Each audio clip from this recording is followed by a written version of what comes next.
Wow. In Friday, 29th of August 2025. Mo kí gbogbo wa nílé lóko káàkiri gbogbo ibi tí ohùn mi bá dé. Mo kí wa pé a kú dédé àsìkò yìí. Mo kí wa ní kíkí àlàáfíà. Mo kí wa ní kíkí ti gbogbo ohun tí olúkálùkù wa bá gbàgbọ́ nínú ẹ̀. Gẹ́gẹ́ bí àwa ọmọ Yorùbá, àwa ọmọ ìran ọmọ aládé, àwa ọmọ kóòtù òjíire. Mo máa tún kí yín o pé ẹ káàbọ̀ sórí ìkànnì náà tí gbogbo yín mọ̀ bẹ́ẹ̀ ní mọ̀wó tí a pè ní Koikimedia, bringing the world closer to your doorsteps. Bí ẹ ṣe ń darapọ̀ mọ́ wa kó tó di pé a máa wọnú agbami ètò lọ, ẹ bá wa gbé ètò náà kó rìn káàkiri gbogbo ibi tí ó yẹ kó dé. Gẹ́gẹ́ bí ẹ ti ṣe mọ̀ pé lórí self-determination ni a dúró lé lórí. Ohun self-determination tí kúrò nínú tá ń béèrè lọ́wọ́ ìjọba federal government tí a ń pè ní Nàìjíríà àti gbogbo àwọn tí a mọ̀ ní àgbáyé pé kó bá wa dá sí ọ̀rọ̀ náà, torí pé gẹ́gẹ́ bí ẹ ti ṣe mọ̀ wá, àwọn ọmọ kóòtù òjíire, àwọn ọmọ Yorùbá, àwọn ọmọ Oòduà, èyíkéyìí tí ẹ bá fẹ́ pé kò sí tí kò lọ nínú ẹ̀. Mo kí wa pé Salamu alaikum wa rahmatullahi ta'ala wa barakatuh. Ìyẹn jẹ́ kíkí fáwọn ti Mùsùlùmí tí kò ń ṣe Mùsùlùmí ti Fúlàní àbí ti Mùsùlùmí ti alákatá tí wọ́n fi dá wàhálà sílẹ̀ láàrin gbogbo àwọn ọmọ kóòtù òjíire nílẹ̀ Oòduà. A ti mọ̀ pé ilẹ̀ Yorùbá kò síbi tẹ́ máa ti Mùsùlùmí sí, nítorí pé Mùsùlùmí tí ń bẹ láàrin wa á dẹ̀ máa bẹ láàrin wa nígbà tá a bá dá dúró náà ni, gẹ́gẹ́ bí a ti ṣe máa ń sọ.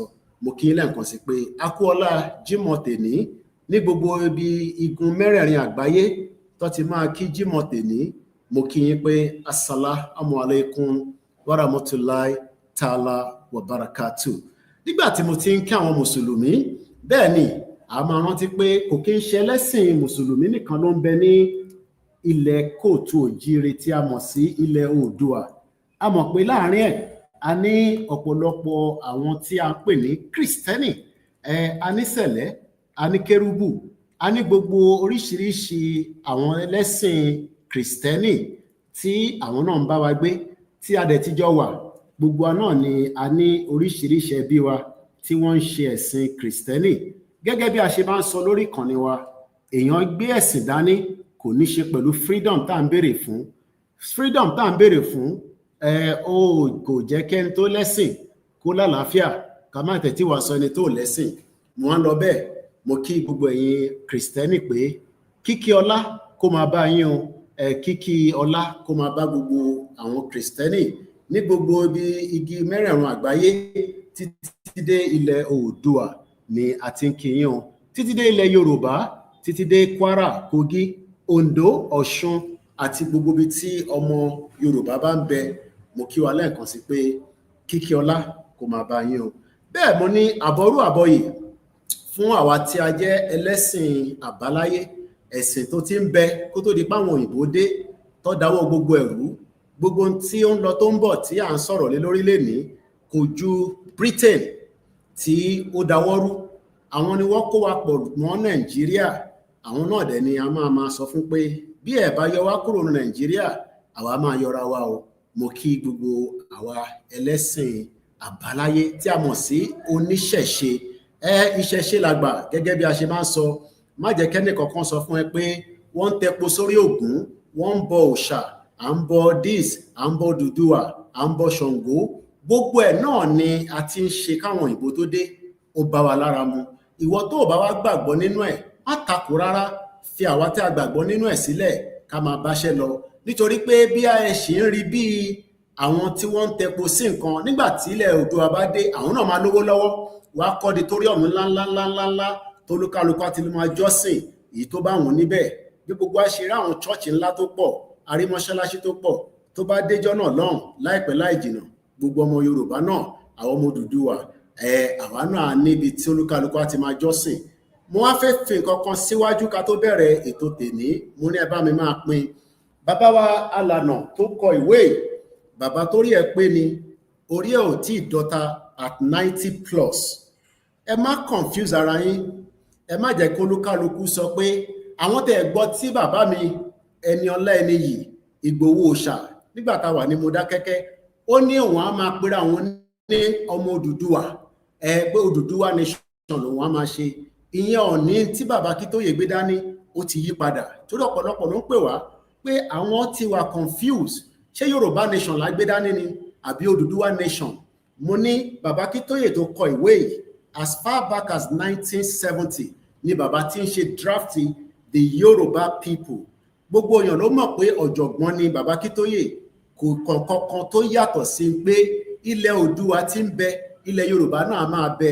Gbogbo tó ń lọ ní ayélujára ìyẹn kọ́ la wá sọ ní bíbá ilé ní ìtawà wá sọ ni pé mo wá dúpẹ́ lọ́wọ́ gbogbo àwọn ọba wa àwọn kábíyèsí àwọn orí adé a ti lọ sí more than half a dẹ̀ ṣì ń lọ torí pé ibikíbi tí ọba bá ń bẹ nílẹ̀ Oòduà nílẹ̀ Yorùbá ó ti di dandan pé ká lọ kàn sí wọn ká lọ sunkún sí wọn lẹ́sẹ̀ torí àwọn tá lọ sunkún sí wọ́n gbọ́gbé wa.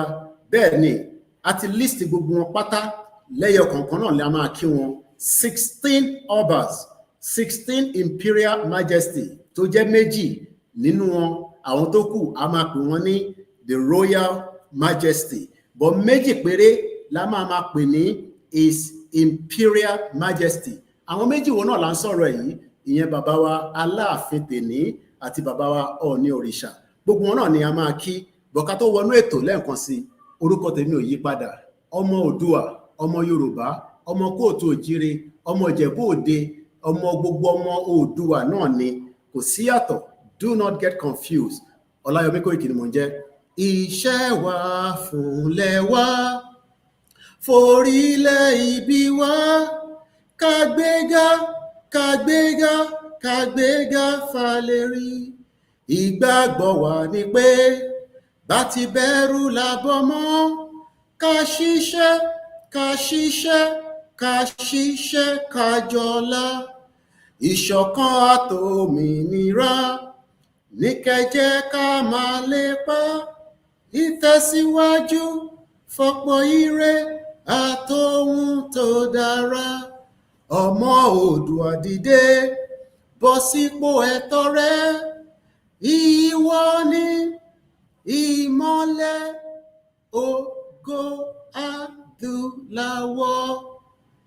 Àwa ni ìmọ́lẹ̀ ògo adúláwọ̀. And a very good afternoon and welcome back to the live transmission. 29th August 2025. It's exactly almost 1300 hours. A jẹ́ pé aago kan ó fẹ́ lù ní Áfíríkà níbi tí transmission yìí ti ń bọ̀. Mo kí gbogbo wa lẹ́ẹ̀kan sí pé ẹ káàbọ̀. We are live on YouTube. We are live on Instagram. We are live on TikTok. We are recording an audio. We are live on Twitter, which is known as X space. And we are also live on the video part of it as well. Èyí tó bá convenient fẹ́yìn náà ni kẹ́tì máa gbọ́ wa. Bẹ́ẹ̀ máa wá fi ṣe pẹ́yìn nìkan. Gbogbo kíbi tí ohùn wa bá dé, ẹ bá wa jẹ́ kí audio náà kó káàkiri gbogbo àgbáyé. Bí ẹ ti ṣe ń wọlé náà ni mò ń rí yín. Àmọ́ ká wọnú ètò yẹn lọ ní kíákíá. Bí ẹ̀yin ò bá kánjú tí data ò bá jẹ yín níyà, ó ṣeé ṣe pé ẹ gbọ́ orúkọ yín tá máa kí yín dáadáa. Kódà bẹ́ẹ̀ bá ti lọ gan, ẹ̀yẹn ṣàpadà wá, màá dárúkọ yín. Bí bá wá dárúkọ gbogbo yín pátá, ẹ má fi ṣèbínú. Kò sí bí a ṣe fẹ́ máa ṣètò tá máa dárúkọ gbogbo èèyàn. Àwọn tá à ń dárúkọ náà tẹ́ bá ń gbọ́ ní gbogbo ìgbà, kò ń ṣe pé wọ́n ń fún wa ní kankan la fi ń dárúkọ wọn. Gbogbo wa pátá ni mo kí o. Mo fi fìlà mi mo ṣí fún gbogbo yín. Wọ́n ní wọ́n ṣí fìlà fórí adé. Nígbà tí mo ti ṣí fìlà fún gbogbo ọmọ Yorùbá, má confuse. Koiki kì í ṣe ọmọ Yorùbá, ọmọ Odùduwà ni wá. Mo ní gbogbo yẹn ẹ má wà confused. Our objective, ẹ wo àkọlé ètò tá gbé síta ní ọ̀sán yìí. Àìtí gba country wa, àìtí di ìlú, àìtí gba orílẹ̀-èdè, àìtí di independent Yorùbá country, independent Odùduwà Republic, whatever tí ẹ bá fẹ́ pè, á jẹ́ pé iṣẹ́ wọ̀ tí dánmọ́rán, àìtí parí iṣẹ́ yẹn.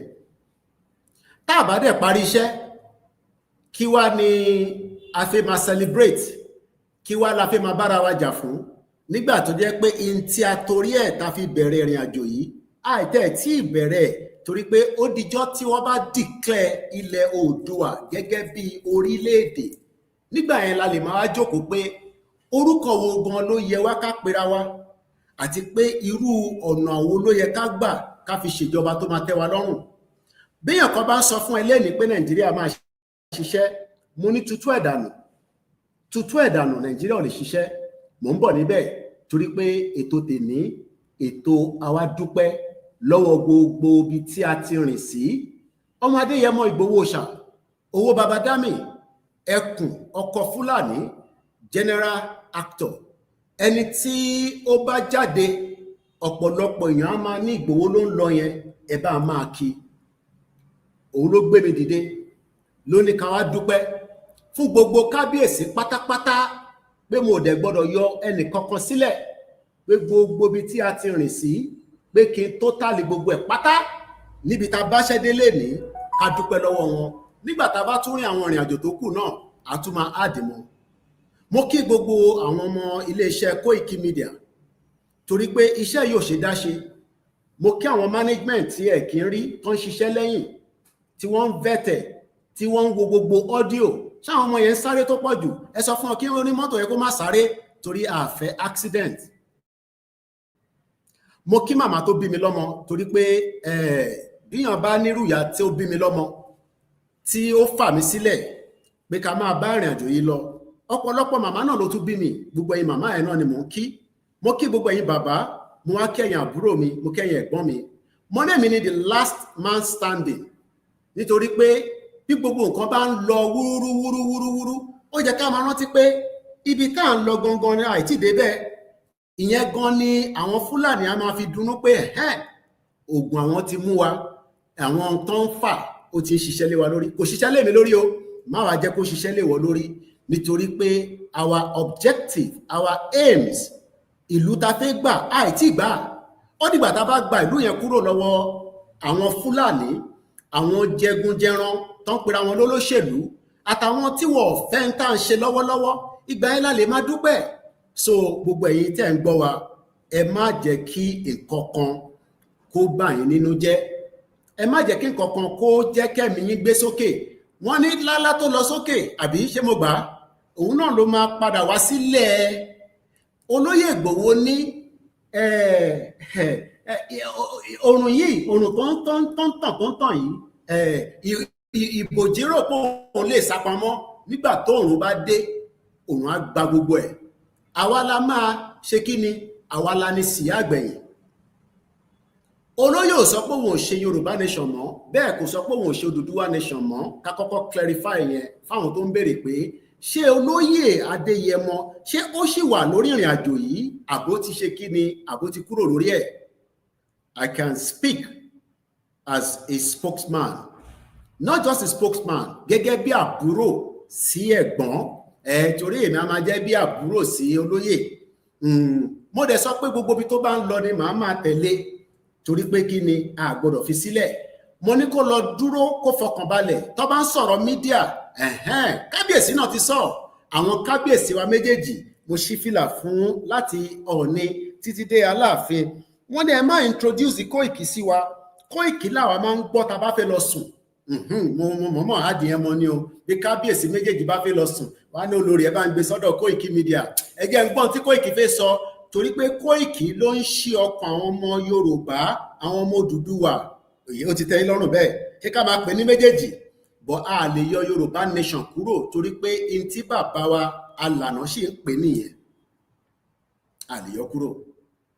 Àwọn bá wa méjèèjì àti gbogbo àwọn kábíyèsí tó kù gbogbo wọn lọ ní tẹlifíṣàn tó lọ gbé YouTube sínú ẹ̀ pé ẹ bá mi máa jù sọ́dọ̀ Koikimedia torí pé òun ló máa gbé wa káàkiri gbogbo ibi tá a fẹ́ lọ. Picture tẹ́ bá wá rí nínú graphics yẹn gbogbo picture pátá àti yọ kúrò. Àwọn kan tẹ ní Koiki kámẹ́rà ṣe wá dàbí tó di labúlabú báyìí ní bínú sí mi ní ẹmọ pé bàbá Ìjẹ̀bú kí làwa dá mọ̀ káṣà ti tẹ̀ ká yá àti dúpẹ́ pé àwọn management ti wá bínú tán wọ́n ní a gbọ́dọ̀ sọ fáwọn ọmọ Oòduà kan tún bá wa ra ètò máa dájú eléyìí lọ màá wá lọ sí class wá lọ train mi. Mo dúpẹ́ fẹ́yìn photographer tẹ́ ń pè mí pé àwọn picture ẹ̀ ṣe blur báyìí kò ń ṣẹjọ́ mi ìyẹn la ṣe ní ẹ support wa à ń bọ̀ níbẹ̀. Mo kí gbogbo alẹ́ kan sí farabalẹ̀ má sá lọ torí pé ètò tèní kò ń ṣe ètò tá a máa kánjú. Ọba 16 ni mo fẹ́ dúpẹ́ lọ́wọ́ ẹ̀ màá dẹ̀ máa pè wọ́n lẹ́yọ kọ̀ọ̀kan bàbá wa ṣe ń pè wọ́n yẹn ẹ máa bá mi sọ pé kábíyèsí o ẹ máa ní kábíyèsí o àbí ẹ ní kábíyèsí o. Bàbá ṣe ń dárúkọ wọn lẹ́yọ kọ̀ọ̀kan a máa bẹ̀rẹ̀ níbi tí a ti kọ́kọ́ lọ títí débi tá a dé gbẹ̀yìn. Tẹ́ bá mọ̀ bí ta ló kọ́kọ́ mọ̀ bí ta kọ́kọ́ lọ ta ló lè sọ ọjọ́ ta lọ síbi ta kọ́kọ́ lọ ẹ má jíwèé wò ká kọ́kọ́ bẹ̀rẹ̀ láti bẹ̀. Ta ló mọ ọ̀dọ̀ ọba ta kọ́kọ́ lọ àti pé ọjọ́ wo la lọ síbẹ̀ ní kíákíá ta ló mọ̀ kò sẹ́ tó mọ̀ ṣé ká tẹ̀síwájú ṣé ká máa tẹ̀síwájú lọ àbárẹ́ tó mọ̀ ta ló mọ̀ tó Ọlákúnlé ní ọ̀dọ̀ bàbá wa pé tán a lè fún yín pé tán ìyẹn lè máa pe ọba bẹ́ẹ̀ yẹn máa pè wọ́n tán délẹ̀ ni ẹ ti gba díẹ̀ nínú ẹ̀. Ta ló mọ̀ kó wá sọ kíákíá ta ló mọ̀ ẹ̀yin náà pé tán ẹ kò ní Aláàfin of Ọ̀yọ́ Aláàfin of Ọ̀yọ́ pé méjì lóòótọ́ ó lórúkọ ta ló mọ̀ ká tún fún yín opportunity díẹ̀ sí kí ni ilé tí wọ́n ń gbé wáyé ká yọ ẹ́ kúrò torí àfẹ́ tó máa wá dà wá láàmú níbí báyìí gbogbo ẹni tó bá máa dà wá láàmú Ọlọ́run á dá yín láàmú torí àfẹ́ ìdààmú níbí báyìí ibà yóò kì í ṣe ibi tí wọ́n ti ń dààmú èèyàn. Ta ló mọ̀ kó wá sọ ẹsẹ̀ gbé tán délẹ̀ ni wọ́n náà dọ̀ bàbá wa Ọ̀wọ́adé Aláàfin of Ọ̀yọ́ èmi á wá bá yín parí ẹ̀. Àwọn ní nọ́mbà 46 Aláàfin ti tèní nílùú Ọ̀yọ́ Ọba Abímbọ́lá Akeem Ọ̀wọ́adé. Ta ló mọ ọ̀dọ̀ bá ta lọ gbẹ̀yìn? Mo mọ̀ pé yàn á mix mọ́ yín lọ́wọ́. Ọba 16 láti dé ọ̀dọ̀ wọn. Ta ló mọ bí ta lọ gbẹ̀yìn? Kódà fún wa TV òun ló wá gbà tán ó ní a lọ sọ́dọ̀ kábíyèsí ní on the 22nd of July Aláàfin of Ọ̀yọ́ Imperial Majesty ó yàtọ̀ sí His Royal Majesty èmi náà mọ̀ tẹ́lẹ̀. Ta ló mọ bí ta lọ gbẹ̀yìn?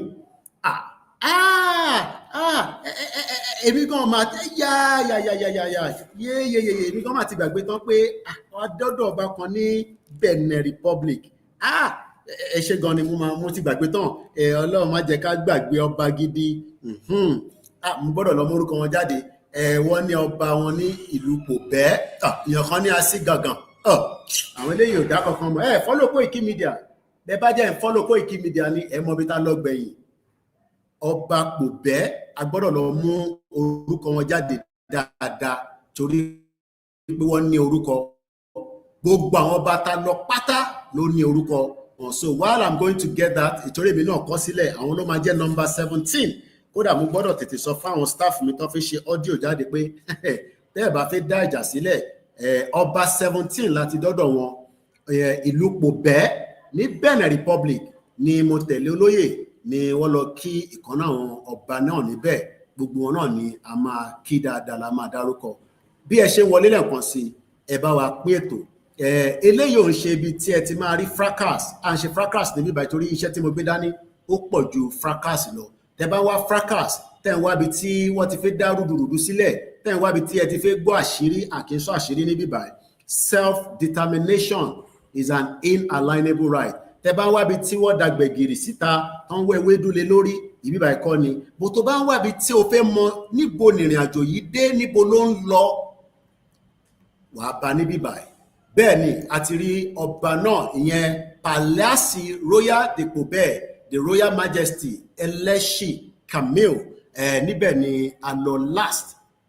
Ìyẹn a máa pè ní èdè Faransé ló fi kọ́, ẹ mọ̀ pé àwọn ọmọ kóòtù òjìrè ló pọ̀ níbẹ̀, bọ̀ nígbà tí àwọn òyìnbó, àwọn amúlùmálà tó ti dá gbogbo ẹ̀rú, wọ́n ti yọ èdè Yorùbá kúrò tó pọ̀ jù ní Benin Republic, but wọ́n sì ń sọ èdè náà dáadáa, torí pé nígbà tá a dọ́dọ̀ kábíyèsí tìlú Pòbẹ́, bàbá ṣe dáadáa, bàbá sọ àwọn ìtàn oríṣiríṣi náà fún wa lọ́hùn-ún, gbogbo àwọn ọbẹ̀ yẹn náà ni ó sì wọn àwọn iléeṣẹ́ wa, gbogbo ibi tá lọ pé ká tó padà lọ, àwọn ọmọ wa wá ní bàbá wa Kóìkì, ẹ̀yin náà lẹ lè bá wa sọ fún gbogbo àwọn ọmọ kóòtù òjìrè pé kó ṣàánú iléeṣẹ́ yìí, kó bá wa ra bọ́ọ̀sì, àwọn ọmọ yìí ní kí n bẹ̀yìn àwọn staff mi ká tó máa tẹ̀síwájú, wọ́n ní kí n bẹ̀yìn pé kẹjọ àwọn nídìí bíi 16-18 seater tó máa gbà wọ́n dáadáa tá bá ń rìnrìn àjò, torí pé ìrìn àjò sì pọ̀ lẹ́sẹ̀.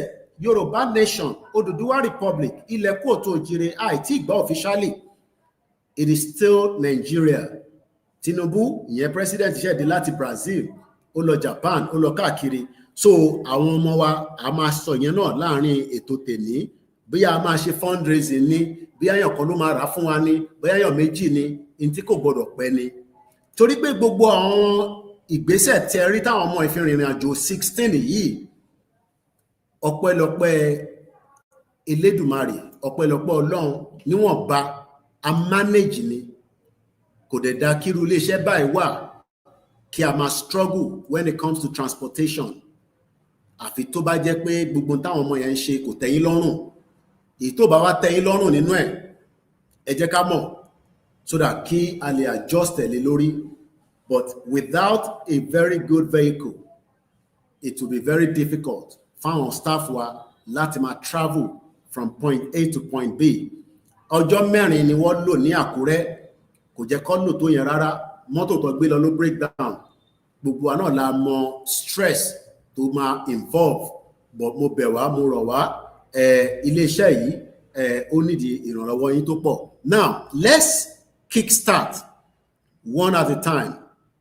Ẹ̀yin staff wa tí ẹ bá ń gbọ́ wa, ẹ bá wa pín gbogbo ètò yìí kó káàkiri gbogbo ibi tó yẹ kó dé ní gbogbo platforms. Àkọ́kọ́ lọ báyìí, àkọ́kọ́ lọ kí ẹni tó jẹ́ aṣojú movement tàgbé dání, torí gbogbo nǹkan ló ní aṣíwájú, gbogbo nǹkan dẹ̀ ló ní ẹni tó ń darí ẹ̀, tó máa wá ní ọ̀pọ̀lọpọ̀ àwọn subordinate lóríṣiríṣi. Tálẹ́ni tá à ń sọ yìí, àwọn náà ni bàbá tí gbogbo wa gbà fún, àṣeyèméjì pẹ̀lú ẹ̀. Ẹ má jẹ́ kí ẹ̀mí yín kó lọ báyìí, in tí a gbé dání, in tí ó wà lábẹ́ òfin àgbáyé ni, tí Nàìjíríà dẹ̀ fọwọ́ sí under the United Nations, tí Nàìjíríà jẹ́ member. Mo sọ pé bàbá tá à ń sọ yìí, bàbá tó wo àná, tó wo èní, tó ń wo ọ̀la, tó mọ̀ pé ìjà tá à ń jà yìí kò yí ọ̀pọ̀lọpọ̀, kódà ẹlòmíì tẹ́ rò pé bóyá torí tara wa la ṣe ń ṣe, ẹlòmíì tẹ́ rò pé bóyá torí kọ́ba àmọ̀ wá. Mo lọ bẹ́ẹ̀, mo kí the emeritus Professor Adebanji Akintoye, one people, one language, one culture. Má get confused about it. Ẹ̀yà kan, èdè kan, ìyíkíyìí tó bá fẹ́ pé ìntọ́ bá ń ṣe lọ́yọ̀ọ́ náà ni wá máa ṣe nílé Ifẹ̀, ìntọ́ bá ń ṣe nílé Ifẹ̀ ni wá ṣe lẹ́kìtì. O lè lọ sí ilẹ̀ Yorùbá, ilẹ̀ Oòduà, ilẹ̀ kóòtù òjìrè, kò sọ Ìgbò kan gbọ́ dáadáa. Bó bá sì ń sọ Èkìtì níjẹ̀bú, àṣìgbọ́n tó ń sọ, ìta ṣe ń pè ní àwa elédè kan nìyẹn. Mo kí the emeritus Professor Adebanji Akintoye. Mo sọ lẹ́ẹ̀kan, mo ní ìwé tí bàbá kọ yìí, bàbá ò ṣe mistake lórí ẹ̀. The Yoruba people, profile of the foremost black nation. S. Adebanji Akintoye. Is a privilege that I have a copy. Mo dúpẹ́ fún ẹni tó bá mi sanwó ẹ̀, torí wọ́ra fèmí náà ni kò ń ṣọ̀fẹ́. Kákọ̀ ka díẹ̀ kékeré nípa bàbá wa yìí torí ọ̀pọ̀lọpọ̀ tí gbogbo tó ń lọ lẹ́nujọ́ mẹ́ta yìí iléeṣẹ́ tiwa is not going to get entangled pẹ̀lú gbogbo tó ń lọ ibi táwa fi sí ni pé a country must emerge out of Nigeria quickly very soon torí pé bí a bá jáde kúrò ní Nigeria ìyà tó máa jẹ wá after the next 5 years òun ló ń lọ lọ́nkàn yẹn you should be worried I should be worried ó jẹ́ kí gbogbo wa máa ronú tá a bá jáde in the next 5 years and I'm using in the next 5 years kò jẹ́ kó tó bẹ́ẹ̀ we are likely to be in a serious mess fún àwọn tí wọ́n sọ pé second term òun ni bàbá yìí ṣe máa wá ṣe gbogbo tó yẹ kó ṣe we can leave Nigeria now there's nothing wrong in it àwa kọ́ la máa kọ́kọ́ pín USSR was dissolved Yugoslavia was dissolved ó wá depend on èyí tí ẹ bá fẹ́ múnú méjèèjì ìkan wà dissolved peacefully wá tí kan wà dissolved nígbà tí wọ́n sọ fún àwọn tí wọ́n jẹ́ adarí ibẹ̀ pé kó dissolve ìlú ìwọ̀ dá wọn lóhùn eventually it becomes bloody ní Yugoslavia and that is why we are doing everything possibly best láti make sure pé we are telling everyone that needs to know that our right to self-determination will not come with any intimidation from the local to the federal to the state. In tá à ń ṣe kò ń ṣe terrorism, in tá à ń ṣe kò dàlúrú. So we will not be pushed because we're asking for our right to self-determination. Tí wọ́n bá jẹ́ ọmọ Oòduà, ọmọ Yorùbá, tó bá wá náà nífẹ̀ẹ́ sí, you have your right to say so, but Nigeria was forced on every single one of us. And it is now time that we dissolve this fraudulent 1914 amalgamation union. Kolukaluku lọ secure body. I believe that is not too much. Professor Stephen Adebanji Akitoye is an eminent African scholar, academic, and author from Nigeria, a leading African historian with famous work in the history of Yoruba people of the southwestern Nigeria in West Africa. After a BA honor degree at the London University and a PhD in African history at the University of Ibadan, he started his university teaching career in African history at Obafemi Awolowo University, Ile-Ife, Nigeria, where he became a professor and a director of Institute of African Studies. In the United States, he has taught African history at the University of South Florida, Tampa, Florida, and Eastern University, St. David, Pennsylvania. His published works include History of the Yoruba People, 2010, Revolution and Power Politics in Yoruba Land, 1840 up to 1890. In 1971, Emergence of Africa Topics in the 20th Century, African History, 1976. 10 Years of University of Ife, 1973. An Outline of Yoruba History, 2016. He has contributed chapters to several books and several articles to leading scholar journals. For years, he has written weekly columns for 2 of Nigeria national newspaper. Professor Akitoye, as at the time was 80, is now in his 90. But he still plays active role as an elder statesman and intellectual leader in the promotion of rational federalism for the, I'll leave the rest like that. Beyond the confinement of African continent, Yoruba civilization has played a very significant role in the expansion and establishment of Black Africa presence. This book draws our attention to the palpable influence of Yoruba religion, philosophy, politics, economics, dress and fashion, food, music, literature, visual, verbal, and performing acts in Africa and African diaspora. In the era of the Atlantic slave trade, the Yoruba were few in the slave traffic for the first 250 years. More than that, it is approximately 350 years duration. Eye ọdún tó fi kó àwọn bàbá ńlá wa, àwọn ìyá ńlá wa, àwọn Britain àtàwọn Europeans. Ìyẹn ni wọ́n wá ń sọ pé ó fẹ́ wọ́n Nigeria. I hope you know what you're saying. But then, there became many in the last 100 years.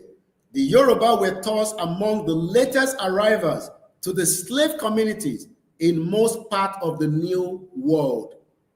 And on the whole, the Yoruba were fewer than many other African nationalities among the totality of enslaved Black African arrivals in the New World. Yet, Yoruba culture, Yoruba contributed far much more than any other African culture to the evolution of the Black century in the New World.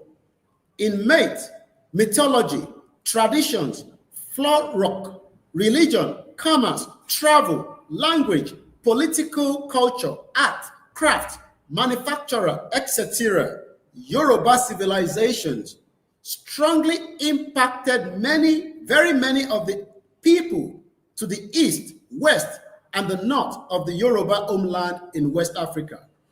This book on the Yoruba people and its culture is humbly offered to students, teachers of African studies everywhere, and to the general reader worldwide seeking to understand Africa more succinctly.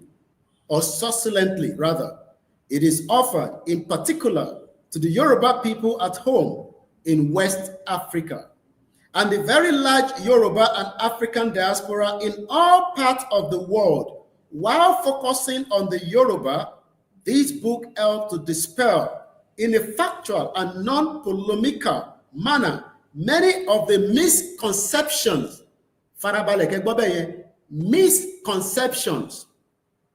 stereotypes, exaggerated generalizations about the cultural status of all Black peoples of tropical Africa and the root of the Black civilizations of the New World. So why do I then need somebody to come and tell me, I want so this, I want so that? I don't need to listen to any nonsense that is out there, because Professor Adebanji Akintoye, is an historian. He has said so much in his book, in his audio, in his interview, at home, and in the diaspora. So, Kilode Tolukaluku wan confused nípa ibo láti wá, níbo là ń lọ, kíni wá, and all this. Do not get entangled. It is another way láti divert spirit yín kúrò lórí òmìnira tá ń jà fún. Torí òmìnira tá ń jà fún yìí, òun gangan ní the key to remove a lot of problems tó ń ṣẹlẹ̀ ní gbogbo ibi tí à ń pè ní ilẹ̀ kóòtù òjire. Anybody can sit and write anything, but you cannot know more than a man that was with Baba Awolowo throughout his lifetime. Taba sọ̀rọ̀ Baba Awolowo lẹ́ni, ẹ máa point sí Baba Akintoye. So kí wá ní all these tó ń lọ káàkiri gbogbo àgbáyé? Like I said, I don't want to dive into it because I am more focused on the job tí Baba Akintoye gbé dání. In tí Baba Akintoye dẹ̀ gbé dání ni pé kí gbogbo 60 million plus àwọn ọmọ Odùduwà, àwọn ọmọ Yorùbá, àwọn ọmọ kóòtù òjire tá ń gbé ní ibi tó ń pè ní Nàìjíríà lénìí, kí aráyé gbé, kí a gbé nígbé ọ̀rọ̀rùn, ká má máa tọrọ 5,000 naira, ẹ fún mi ní 2,000 bẹ́ẹ̀ yẹn, ẹ bá mi send ẹ̀ sórí OPay mi, àwa tó yẹ ká ní millions of money, àwa ń divert. Àbí bẹ́ẹ̀ kọ́, you can see the game. Torí pé wọ́n fẹ́ mú ẹ̀mí yín kúrò ní nǹkan tó ń ṣe wá gangan. Gbogbo yín sọ̀rọ̀ rí lórí, like I said, in tó pàtàkì tó ṣe kókó ni pé 60 million Yoruba people are living in danger. Ìyẹn ló yẹ ká mú dání, ìyẹn ló yẹ kó jẹ́ priority wa, ìyẹn ló yẹ kó jẹ́ nǹkan tí a máa pariwo lé lórí. And not so again ká béèrè fún freedom for Olóyè Ìgbòho. Lára freedom tá à ń béèrè fún Olóyè Ìgbòho, òun náà ló gbé wa káàkiri àti dé 17 palaces títí dé Benin Republic níbi tí a ti lọ ń ṣe ẹlẹ́ńbẹ̀ yẹn o. Ǹjẹ́ ti gbọ́ kí nìkan náà pé freedom Olóyè Ìgbòho kò tí ì gbà á, wanted ó sì wà lórí ẹ̀, accounted wọ́n ti pa. All these are the reasons tí ẹgbẹ́ ìfẹ́lódùn àpapọ̀ ọmọ Yorùbá lára many groups tí wọ́n gbé ìgbésẹ̀ pé lórí ààbò, lórí freedom Ìgbòho, lórí kí Ìgbòho lè jẹni tó lè rìn láàrin ìlú tí ẹ̀rù ò ní máa bà kó lè sùnú ilé ẹ̀ ní Soka. He has not slept in his house in almost 4 years. In tó gbé wa dìde nìyẹn. Ẹgbẹ́ wo lẹgbẹ́ náà? Ẹgbẹ́ ìfẹ́lódùn àpapọ̀ ọmọ Yorùbá. Ṣáwọn nìkan ló wá ṣe? It's not possible.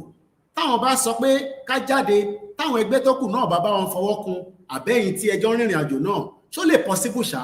Ṣé a lè gbẹ̀yẹ? Ẹgbọ́n tí bàbá wa Ọọ̀ni òrìṣà, ẹgbọ́n tó sọ ní palace, wọ́n lẹ́yìn gangan ní Ìgbòho, ẹ̀yin tẹ́ ń tẹ̀lé Ìgbòho, ẹ̀yin gangan ni wọ́n kí ń rántí ní gbogbo ìgbà.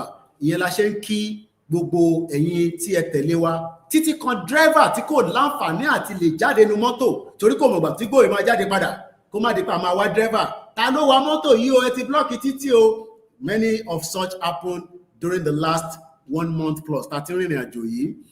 A wá kí gbogbo ẹ̀yin tí ẹ nífẹ̀ẹ́ Ìgbòho. Mo dúpẹ́ lọ́wọ́ àwọn tí wọ́n jẹ́ family Ìgbòho. They could have called him and tell him to pull out. Kò sí nǹkan tá máa ṣe sí. Tí ìyá wa méjèèjì, àwọn ìyá wa, àwọn ọmọ wọn, tó bá sọ pé dádì, èyí tẹ́ ṣe tó, wọ́n á ní kinní kan tíyàn ti fi síta, kẹ́ lọ máa jẹjọ́ yẹn, kẹ́ lómi náà tún dìde. But àwọn ìyàwó ò sọ bẹ́ẹ̀. I am privileged to at least lẹ́ẹ̀kọ̀ọ̀kan, mo ṣáà ń gbọ́ tó bá ń sọ̀rọ̀, tá bá wà ní mọ́tò pé baálé mi o, mò ń fi àdúrà tì yín lọ bẹ́ ṣe ń lọ yìí, ẹ lọ́rí ẹ padà. Wọ́n lè ní bẹ́ ṣe ń lọ yẹn kẹ́ padà sílé, kẹ́ sọ fún Koiki náà kó padà lọ sí London. They have not said so, and that means ká máa ṣe àdúrà fún ìdílé Ìgbòho lójoojúmọ́ tá bá ti ń jí. Kò ń ṣe Ìgbòho nìkan ló jẹ́ ọmọ Oòduà, ọmọ Yorùbá, ọmọ kóòtù òjire.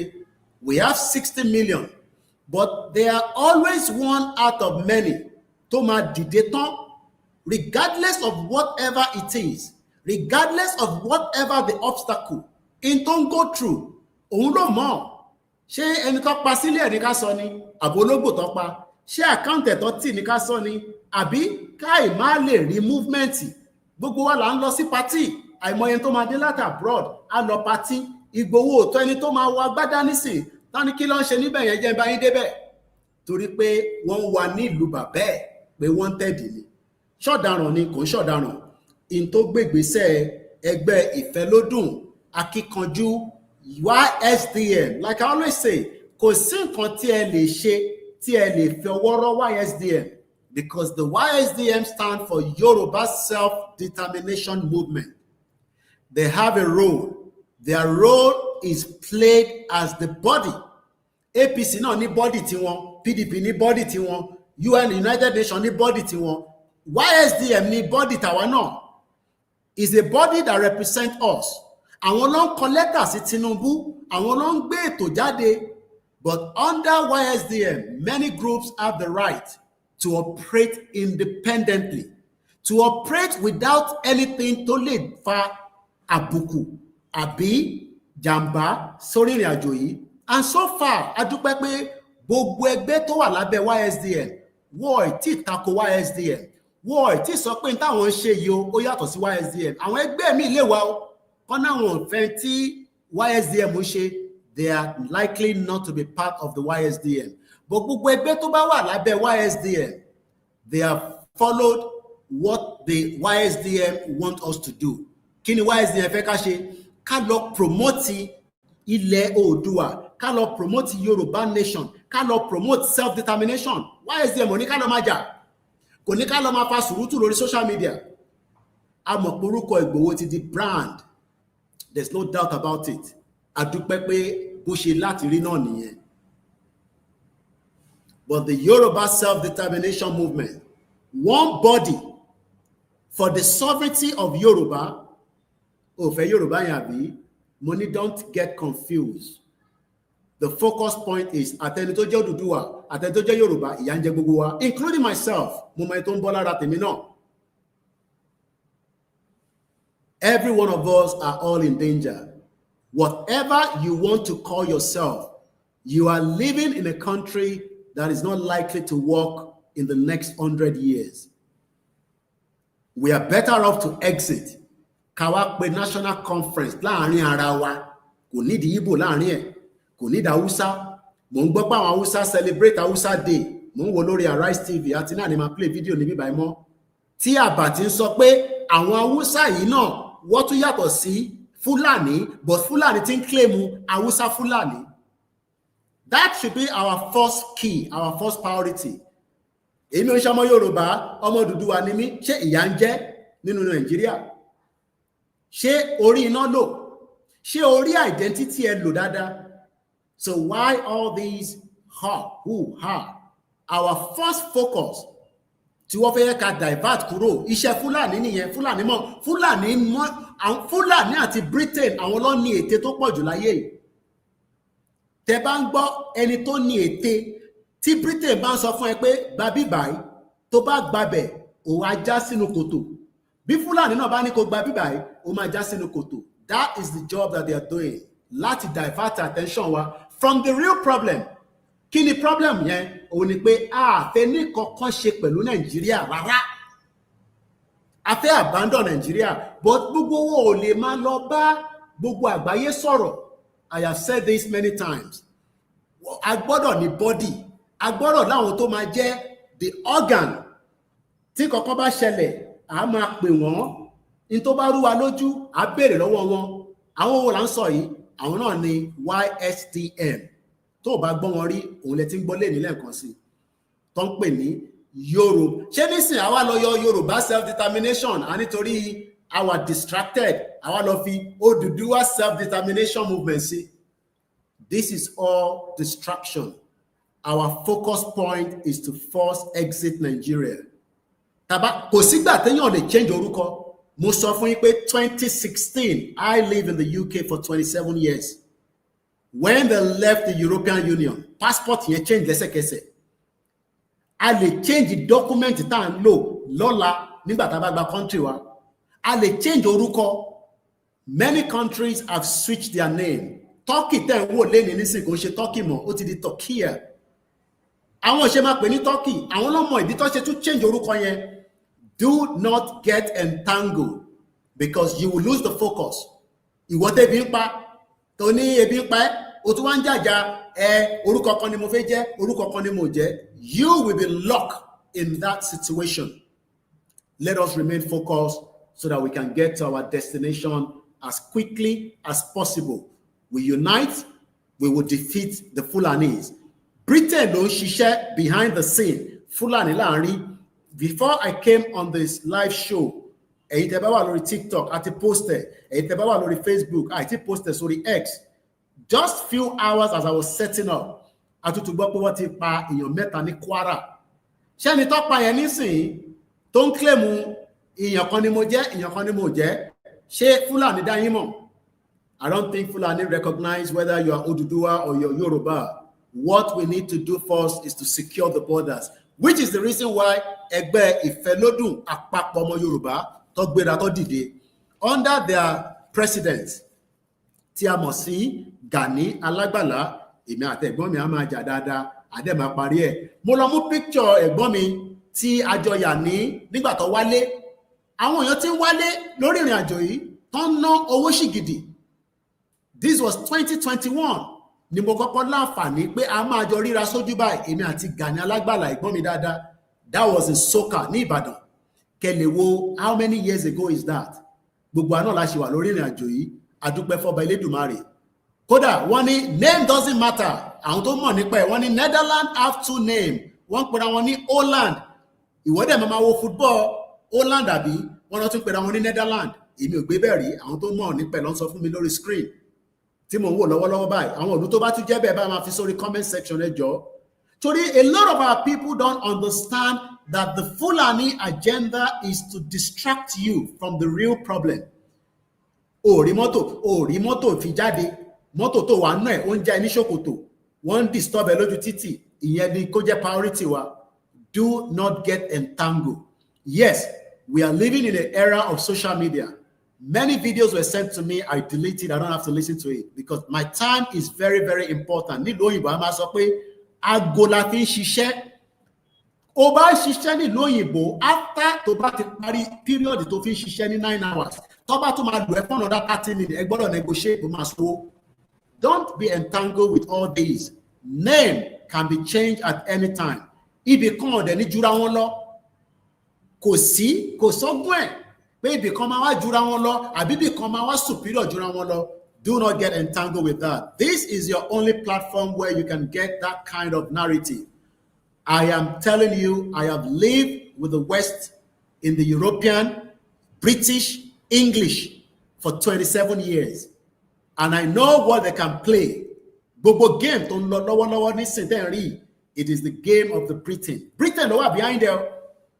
Wọ́n kàn lo Fulani as the front. Britain ni ó wà behind obstacle Nigeria. I can say it to the face of the king. Ẹ̀rù bà mí, ìyẹn king tí wọ́n ní mo sọ. Àyà mi ò já láti sọ fún King Charles pé ẹ̀yin lẹ wà behind it. Tẹ́ ẹ bá dẹ̀ resolve problem yìí, Ọlọ́run má jẹ́ kó dà lẹ́yìn lórí. Britain is number one enemy gbogbo ọmọ Oòduà, ọmọ Yorùbá, whatever you want to call it. Britain ni àwọn ni wọ́n ṣekú ṣẹyẹ tó wà lábẹ́. I have lived there for 27 years. I have no reason to be scared. Ìtì bá fẹ́ gbé mo ti gbé níbẹ̀, mo ti enjoy life. Mo fi tó kù kí n gbé lọ́yọ̀ọ́, kí n gbé nífẹ̀ẹ́, kí n gbé lẹ́kìtì, ó tẹ́ mi lọ́rùn. Kódà mo fẹ́ máa lọ gbé pẹ̀lú àwọn ìyá mi ní Ìbàràpá lókè ọ̀hún lọ́hùn. Don't get entangled because Britain tẹ̀ ń rí yẹn. Britain tẹ̀ ń rí yẹn. Èmi gan ọmọ Britain mo kàn sọ ni. Àwọn Awólọ́wọ̀ deal pẹ̀lú Britain, but Britain deal pẹ̀lú gbogbo wọn. Awólọ́wọ̀ bàbá wa, wọ́n deal pẹ̀lú àwọn Britain. Báwo ló ṣe deal pẹ̀lú wọn? Wọ́n mọ̀ pé àwọn wà intelligent jù wọ́n lọ. Wọ́n wá lo Fúlàní, wọ́n lo ète, wọ́n lo Ìgbò náà, wọ́n lo oríṣiríṣi ẹ̀yà. Britain is the obstacle to gbogbo problem tá à ń face ní gbogbo tó ń pè ní ilẹ̀ Oòduà ni o, ilẹ̀ Yorùbá ni o. Britain ni àwọn ló change, àwọn ló dọwọ́rú. So when some of you are on the social media, tẹ́ wá ń bára yín jà, ẹ̀yin tẹ́ máa bèrè ní pé kí ló dé tí Britain kó wa pọ̀ mọ́ àwọn ẹranko? That should be our priority. But mo fẹ́ make sure pé within the next hour tó kù, mo fẹ́ fi kí àwọn ọba ni, and I only have 12 minutes. Mo ti ṣe ọ̀pọ̀lọpọ̀ àlàyé. I live with them. I'm still living with them. Tó bá wù wọ́n kọ́ ní kí n má wọlé mọ́, problem tí wọ́n nìyẹn, ilẹ̀ Oòduà tẹ́ mi lọ́rùn. I can live anywhere in Yoruba land. I can live anywhere within the Southwest. I am more peaceful. Orípójú mi ń dán. Mo wà ní Africa, mo fresh. Lóòótọ́ owó ilé wà lọ́hùn, gbogbo gbèsè wà lọ́hùn. But I am still happy. I am more happy living on the ground here than living there. And I'm saying it without anything in my heart. Inú mi ń dùn pé mo wà ní sàlẹ̀ báyìí ju pé kí n wà lókè lọ. Yes, mo miss àwọn ọmọ Oòduà. They have British passport. Tí bá rówó ni màá ní kọ́ tí wá kí mi náà. Owó tó so ní ọ̀nì. Ìgbà mélòó ló máa fi dé? Within 10 hours, à ń bọ̀sibọ́sí tó bá wọ direct flight. Wọ́n wá bá mi ní Nàìjíríà bí báyìí. Bó dẹ̀ jẹ́ ẹbí kan láti máa lọ pàdé. But the fact remains that 60 million of my people are living in poverty. Ìyẹn gangan ni priority máa tiẹ̀. 60 million in tí Ìgbòho ń jà fún nìyẹn. In tí Bàbá Akíntóyè ń jà fún nìyẹn. This is our problem. Kò ń ṣe ìgbàgbàgbà tọ́lúkàlùkù sọ. Ìgbòho is a brand.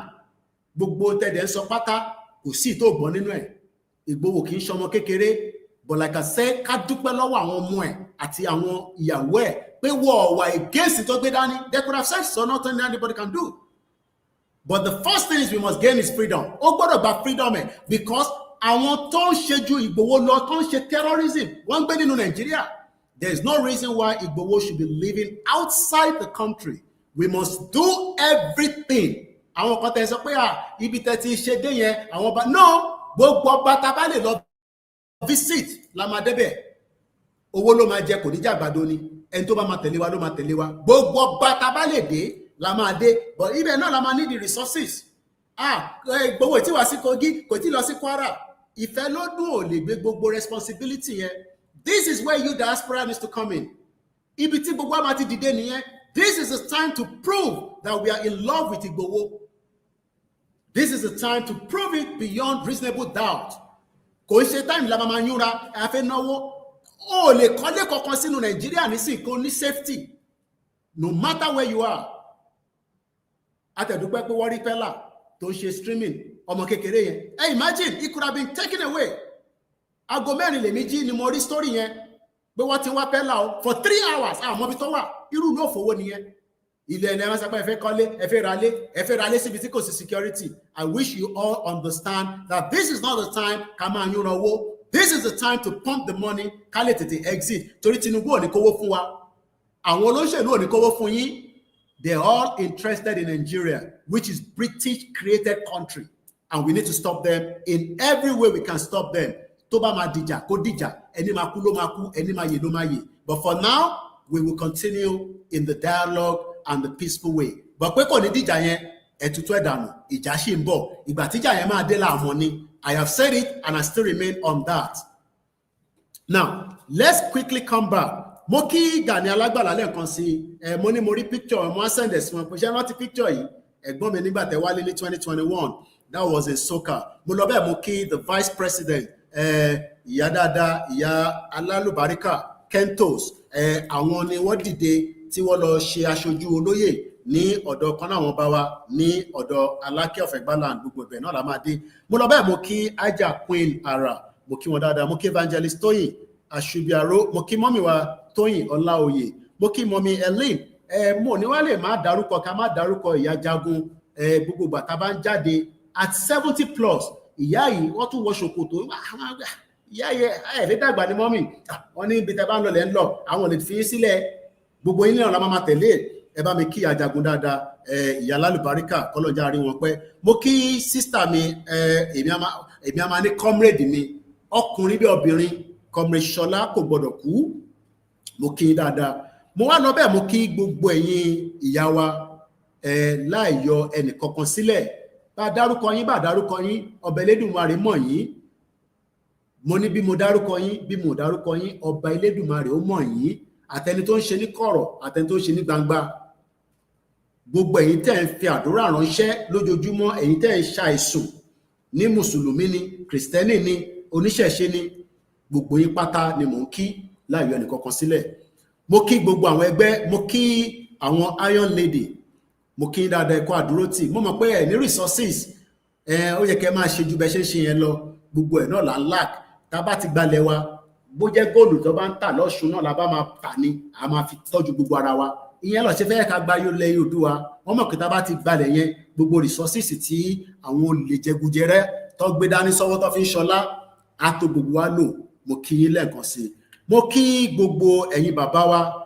torí ẹ̀yin olórí adé ẹ̀yin bàbá wa nínú ilé mo kí yín mo kí bàbá wa àwòrò ṣàṣà mo lọ bẹ́ẹ̀ mo kí gbogbo coordinators pátá ní gbogbo club gbogbo platforms tí olúkálùkù yín wà gbogbo yín ni mo kí o mo wá kí gbogbo state tí gbogbo wa ti ń dìde torí kò easy kíyàn gbéra láti state ẹ̀ kó náà lọ síbì kan anything can happen ìlú burúkú ní Nàìjíríà ìlú tí kò nítọ́jú fẹ́ni kankan mo wá kí ẹ̀yin diaspora tẹ́jẹ́ bíi backbone gbogbo àná la máa sọ pé àwọn Israel ní backbone àwọn ọmọ wọn nígbà tí wọ́n ń jàjàgbara tiwọn náà ẹ̀yin ni torí pé tá bá wo dọ́là lẹ́nìí tẹ́ bá sẹ́ni $10 sí wa ó lè tó máa fi multiply lówó òfò tó ń pè ní náírà yẹn mo kí Bishop Adesina mo kí àwọn Yonkan mo kí Reverend Paul mo láǹfààní àti rí wọn after many years àti pàdé ní sílẹ̀ méjì àpàdé lọ́dọ̀ bàbá wa lọ́wọ́ àtúpàdé ní Ilé Ifẹ̀ àwọn tó ń ṣiṣẹ́ quietly tẹ́ẹ̀ní mọ̀ rárá mo kí gbogbo wọn mo kí gbogbo ẹ̀yin ẹlẹ́ṣọ́ ààbò látàgége dé Bàrígà mo kí Àwòrò Ṣàṣà mo kí Àwòrò mo kí gbogbo groups mélòó la fi dárúkọ I'm just trying to catch as much as possible mo kí General Trustina mo lọ bẹ́ẹ̀ mo kí Omeyo mo wá kí Prophet Ológun Olúwa mo kí Mega Rally mo kí Mega Rally èèyàn ni wọ́n mo kí Mega Rally mo kí Mega Rally dáadáa ẹ kú ìnáwó gbogbo gbà torí àwọn kan wà á máa fà yín lọ́rùn tá bá ti get stop gbọ́dọ̀ get stop níbi tá dé nísìn mo wá kí gbogbo àwọn media látòrí world media bẹ́ẹ̀ rí mi ní world media mo ṣe wà lára wọn. I just remain independent torí àwọn ọ̀rọ̀ kan wà tẹ́mi máa ń sọ tó lè má gbà tí wọ́n lọ ìyẹn mo ṣe dá dúró as an independent but èmi náà member ni mí so gbogbo àtẹ́bá tí wo world media member ni mí but I am an independent media torí mo dá dúró torí àwọn kan wà tẹ́mi máa sọ tó lè má tẹ́ world media lọ́rùn. Mo kí Lamid àjọpàdé nílé Ifẹ̀ àjọpàdé káàkiri mo kí òun ní chairman mo kí Àṣàkẹ́ TV mo kí gbogbo àwọn mídíà wa mo wá kí àwọn tí wọ́n dúró dáadáa mo kí Ìmọ́lẹ̀ Yorùbá mo sọ pé ẹni tó jú ń dùn ó náà wò rí kankan gbogbo ẹ dúdú ni ó ń tẹ̀lé wa dé Ìbàràpá ó ń tẹ̀lé wa dé Ilé Ifẹ̀ irú àwọn èèyàn báyìí náà yẹ kẹ́ fún lówó ká ra mọ́tò fún kó máa káàkiri wọ́n ti rọ́ gbogbo ẹ̀yin diaspora tẹ ní mọ́tò tẹ gbé sílé ẹ gbé mọ́tò yìí síta kárí lò. Àwọn ìrìn àjò tá à ń rìn tá à ń tẹ̀lé olóyè yìí àwọn ìrìn àjò tó long distance ni a fẹ́ lọ Àkúrẹ́ nísìn lọ́dọ̀ àwọn ọmọ Lúkà àtútù ronú báyìí àtútù ronú because mọ́tò tó gbé wa lọ nísìn mo ní láti bẹ̀ lọ driver ṣé mọ́tò yẹn máa lè wà capable láti tún drive after tí problem tó ti níyẹn. Gbogbo mọ́tò tẹ gbé sínú ilé yín tó kàn rust yẹn ẹ gbé fún wa kárí lò tá bá gba country tó a lè replace ẹ fún yín padà ẹ kàn gbé síbẹ̀ ní ẹ lò ẹ gbé fún wa káwa rí lò. Mo kí gbogbo èèyàn wa mo lọ bẹ́ẹ̀ mo kí gbogbo àwọn groups tó bá ti di exactly 1 hour we will go straight into láti dúpẹ́ fáwọn ọba. Mo kí GR1 prayer group wọ́n láǹfààní àti bá olóyè sọ̀rọ̀ níjọ́ Tuesday látọdún 4 nísìn ni wọ́n ti ń ṣe prayer yẹn every Tuesday àjù 6 lọ tí bá mísẹ̀ ajẹ́ pé lẹ́yìn ìgbà tí mò ń wọnú Áfíríkà yìí ni a kì í mísẹ̀ rárá. Mo kí ẹ brother mi mo fojú pẹ́rẹ́ fún wa TV ọba Elédùmarè bá wà pẹ̀lú ẹ̀.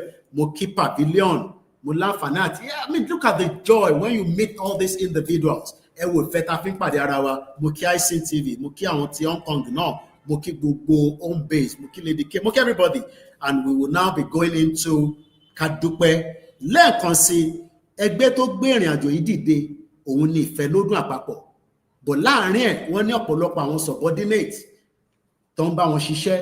Mo kí ìyá wa tó ti ṣaláìsí late Janet Fashakin Ìgbòwódè mo kí wọn group wọn náà. Àwọn tó ti yàbàrà tán náà ti gba country àwa ń délẹ̀ Oòduà àríbi tẹ́ ti gba country. I have said it evidence wà kò sẹ́ni tó máa náà wọ́n rí mi nílé Ifẹ̀ kò sẹ́ni tó máa rí mi àwọn tán náà ti gba country wọ̀ lè wálé tó bá wálé kò sẹ́ni tó ń lé wọn kò sẹ́ni tó fẹ́ pa yín bọ̀wọ̀ ti gba country so they cannot come back home. Irọ́ ló ń pa kò tí ì sí any evidence anywhere. Mo ti gba Sẹ̀nẹ̀ kọjá mo ti gba oríṣiríṣi border tó wọlé Yorùbá kọjá mo rí any evidence to indicate that there is a country yet and that is why I don't want us to lose focus. Mo wá lọ bẹ́ẹ̀ mo kí àwọn ìyàwó tèmi náà mo kí àwọn ọmọ Oòduà gbogbo àlọ́ ń bí mi pé dad everything is okay ẹ̀mẹ́ta ló máa pè mí wá pè mí láàárọ̀ pè mí lọ́sàn-án mo kí ẹ̀yin tí ẹ̀ ń fi ìrànlọ́wọ́ pé Koiki ó kéré ẹ má wá gbàgbé iléeṣẹ́ ní bíbáyìí owó la máa fi run operation ní bíbáyìí kò ń ṣe ọ̀fẹ́ nothing is free. Mo kí Morenkeji Anobi TV mo kí Councillor Sani Lambe àwọn ni mayor of Lambeth lọ́wọ́lọ́wọ́. Mo kí bàbá wa Chief Kẹ́hìndé àwọn náà ṣe kúrò Nàìjíríà wọ́n ní fóònù àwọn tẹ̀ jí lọ àwọn ti padà sí London gbogbo èèyàn kan ló ní access láti padà ẹ wo Olúwo ọba Olúwo ó wà ní Canada tó ń show passport. He's happy. He's an happy man that can travel to Canada with a Canadian passport. Yet millions of people that are living in Iwo are living in abject poverty. In táwa ń jà fún nìyẹn so that kí wọn náà lè lo passport ilẹ̀ Oòduà passport ilẹ̀ Yorùbá láti fi travel lọ sí ibikíbi tó bá wù ẹ́. But right now you can't do so because o need the visa àbí kò ní 17 million naira. Ṣé gbogbo wa ni a máa ní 17 million naira tàbí fi lọ ṣe student tá máa fi lọ sí Canada? When we have a country that is working, we will not need to travel around the world. Mo wá kí gbogbo ẹgbẹ́ ìlànà ọmọ Oòduà torí pé ẹgbẹ́ kan náà làwọn náà. Mo kí gbogbo ẹgbẹ́ Ìfẹ́lódùn mo kí gbogbo groups pátápátá mo kí gbogbo state ẹni mo kẹ́yìn tẹ́ wà ní Libya Ghana gbogbo ibikíbi tí ohùn mi bá ń dé ẹ bá mi máa pín ètò yìí ní gbogbo ibi tí ẹ bá ti ń gbọ́ wa ní gbogbo diaspora mo kí yín o. Mo kí àwọn lawyers wa náà tó ń ṣiṣẹ́ mo kí gbogbo àwọn olólùfẹ́ olóyè Ìgbòho ní Ilé Ifẹ̀ ní Ọ̀yọ́ ní gbogbo ibikíbi tí wọ́n ti ń gbà wá ní àlejò àkíyìn o. Mo kí yín ní London mo ti miss London mo miss carnival àwọn ọmọ dem àwọn ọmọ oríṣiríṣi ọmọ tí àwọn máa rí tí wọ́n bá lọ sí carnival ìjọta lọ last àwọn ìyá yẹn wọ́n gbé wọn rìn lọ́ní Koiki èmi ẹ̀ títẹ́ àti wá sí carnival yìí mọ́ nígbà tó bẹ̀rẹ̀ tí wọ́n lift àwọn ìyá mi báyìí ọ̀rẹ́ sẹ̀ wọ́n lẹ̀ gbogbo ta máa ṣe nìyẹn mo kí brother mi Prince mo kí ní France now that is the first hour ẹni tó bá gbọ́ díò yìí ẹ gbọ́dọ̀ wá the second part ta fi kí àwọn ọba torí eléyìí nísìnyí ta fi gbẹ́nu léyìí olóyè ló ní Koiki coordinator mi àwọn ọ̀rẹ́ kò tí ì jáde lẹ́nu ọjọ́ mẹ́ta èmi náà relax ní bá mi mo relax ní gbogbo bẹ́ẹ̀ ṣe ń gbé mi gbàgbàgbà ó ti pọ̀ ju ẹ̀wọ̀n náà yà wá ní kó ṣàgbo fún ẹni àbílẹ̀ ló wà ní kó ṣàgbo fún ẹni mo kí àwọn ìyàwó mi tó ń tọ́jú mi dáadáa torí pé Azeez ń jealous ó ní gbogbo ẹ̀ ń dán yányán ni. Now let's go back to the main reason why we are sitting here àti wà ní the second part gbogbo ibi tí a fẹ́ lọ yìí 17 ọba tí bá ṣe ń pè wọ́n lẹ́yọ kọ̀ọ̀kan ní sùúrù fún àwọn tó wà lórí Koikimedia Instagram kó lọ kó fi padà ẹ bá mi máa sọ kábíyèsí o kẹ bá mi kí wọn dáadáa. Don't get entangled with everything happening on the social media. Let's remain focused. This is Koikimedia part 1, bringing the world closer to our doorstep. Now ní sùúrù káwọn Instagram yẹn kó padà so that káwá bẹ̀rẹ̀ sí kí gbogbo àwọn orí adé mo kí àwọn staff mi dáadáa. They have worked tirelessly, but we are still lacking a lot of things. Power bank, one lack it, gbogbo wọn ló ti complain. Àwọn phones tẹ́ ń rí tó ń ṣe balabala yẹn, tá bá ní Samsung tó tuntun, àwa náà BPC tẹ́ ń rí tó ń ṣe ṣamṣam yẹn, owó taxpayers ní.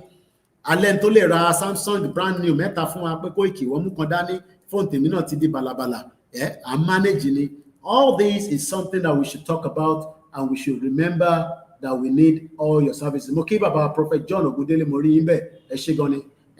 Interbẹ̀mí mo rí bàbá bá sọ̀rọ̀ lánàá ni ẹ má bínú bí a títí èní tí bá ti rí bàbá bá sọ̀rọ̀ à connect yín. Gbogbo ẹni tẹ́ fẹ́ bá Ìgbòho sọ̀rọ̀ kò possible.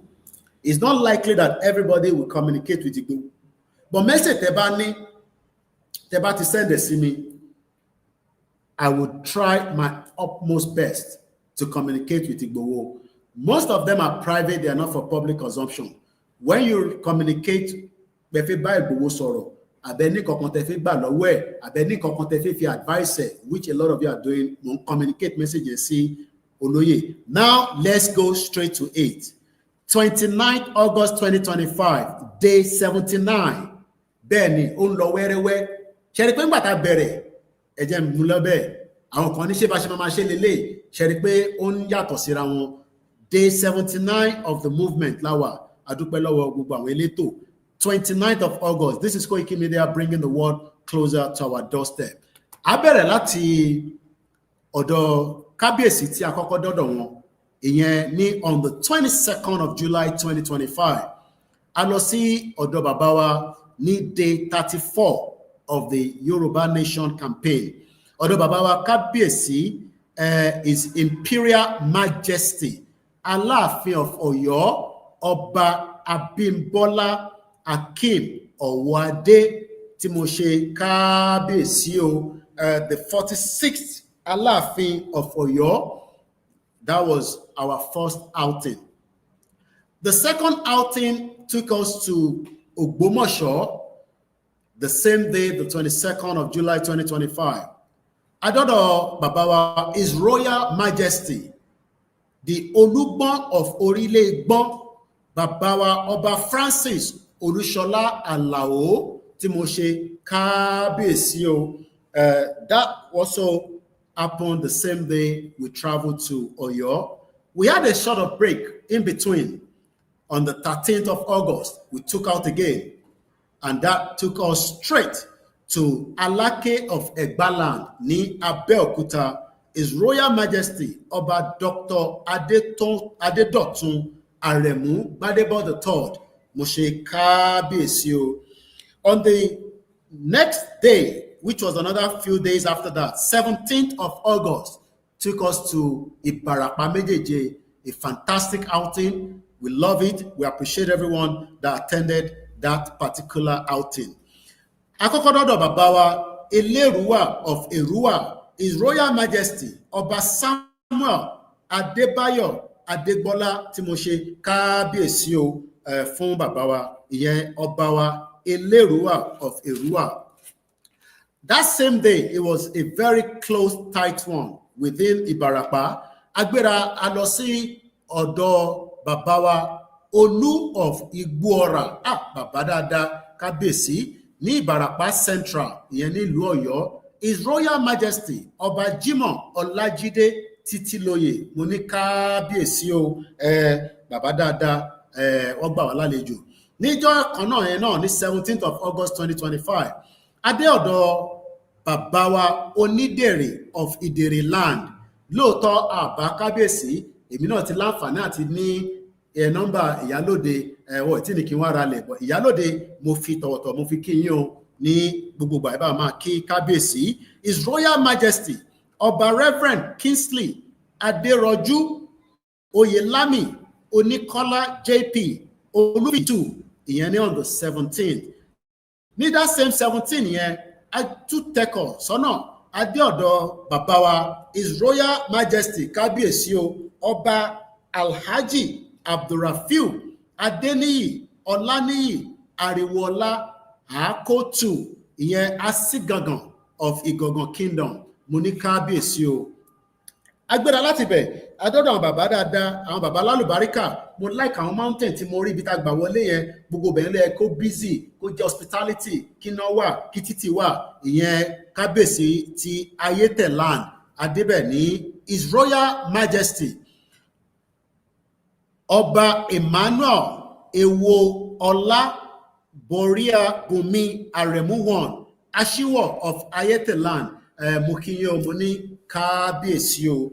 Ní on the 17th yẹn náà, ṣe rí pé it was a very tight one. Ní on the 17th yẹn fún bàbá wa Olóyè Ìgbòho, the Ẹlẹ́pẹ̀m of Tápàland, bàbá dáadáa, bá ṣe wọlé báyìí ni bàbá ṣe ọ̀pọ̀lọpọ̀ àdúrà fún olóyè, lọ́ṣẹ́ àdúrà fún gbogbo àwọn ọmọ kóòtù òjìrè náà, ìyẹn nílùú Tápà ní Ọ̀yọ́, ní Ìbàràpá North. His Royal Majesty Ọba Títílóyè Oyèkánmi Sunday. Bí mo ṣe ń kí àwọn kábíyèsí, àgbàgbé àwọn olórí o, torí pé kò sí palace ta lọ tá bá àwọn olórí níbẹ̀. Gbogbo bí ta lọ pátá ni olórí ń bẹ níbẹ̀ tí wọ́n welcome wọn náà látọ̀dọ̀ bàbá wa láàfin títí débi tí mo kàdé. Nígbà tó wá dijọ́ kejì tí a fẹ́ máa kúrò ní Ìbàràpá, adọ́dọ̀ bàbá wa bàbá Tápà, bàbá ládùúrà, bàbá dáadáa, wọ́n ṣe àwọn àdúrà tó pọ̀. Wọ́n ní gbogbo yàn gbọ́dọ̀ dalẹ̀ Olóyè Ìgbòho, bíyàn kan bá dalẹ̀ ìwọ tójú ẹ̀ bá rí ni o. 18th August 2025, abá tẹná sọ́kọ̀, ó dìbò ó di Èkìtì láti Ìbàràpá títí ò da, àmọ́ adé ọ̀dọ̀ bàbá wa the Olúkẹ̀rẹ̀ of Odò Ọjà ní Ìkẹrẹ̀, èyàn ọmọ Èkìtì. Àráyè jẹyán lọ́dọ̀ bàbá, bí ajọ́ ti bá tún padà lọ mú jẹyán. His Royal Highness Ọba Sọyin Ayọ̀délé Ganiu the Okomolese II, kábíyèsí o, mo kí kábíyèsí náà dáadáa, àti àwọn olórí àti àwọn tí wọ́n jẹ́ ọjọ́ ń ṣiṣẹ́ ní palace. Ní on the 18th yẹn náà, a rìn lọ sí ibi tó ń pè ní Ìta Ajérò Festival. Àìtí kí kábíyèsí Ajérò torí pé ọdún ni a kọ̀ wọlé lọ bá wọn ṣe.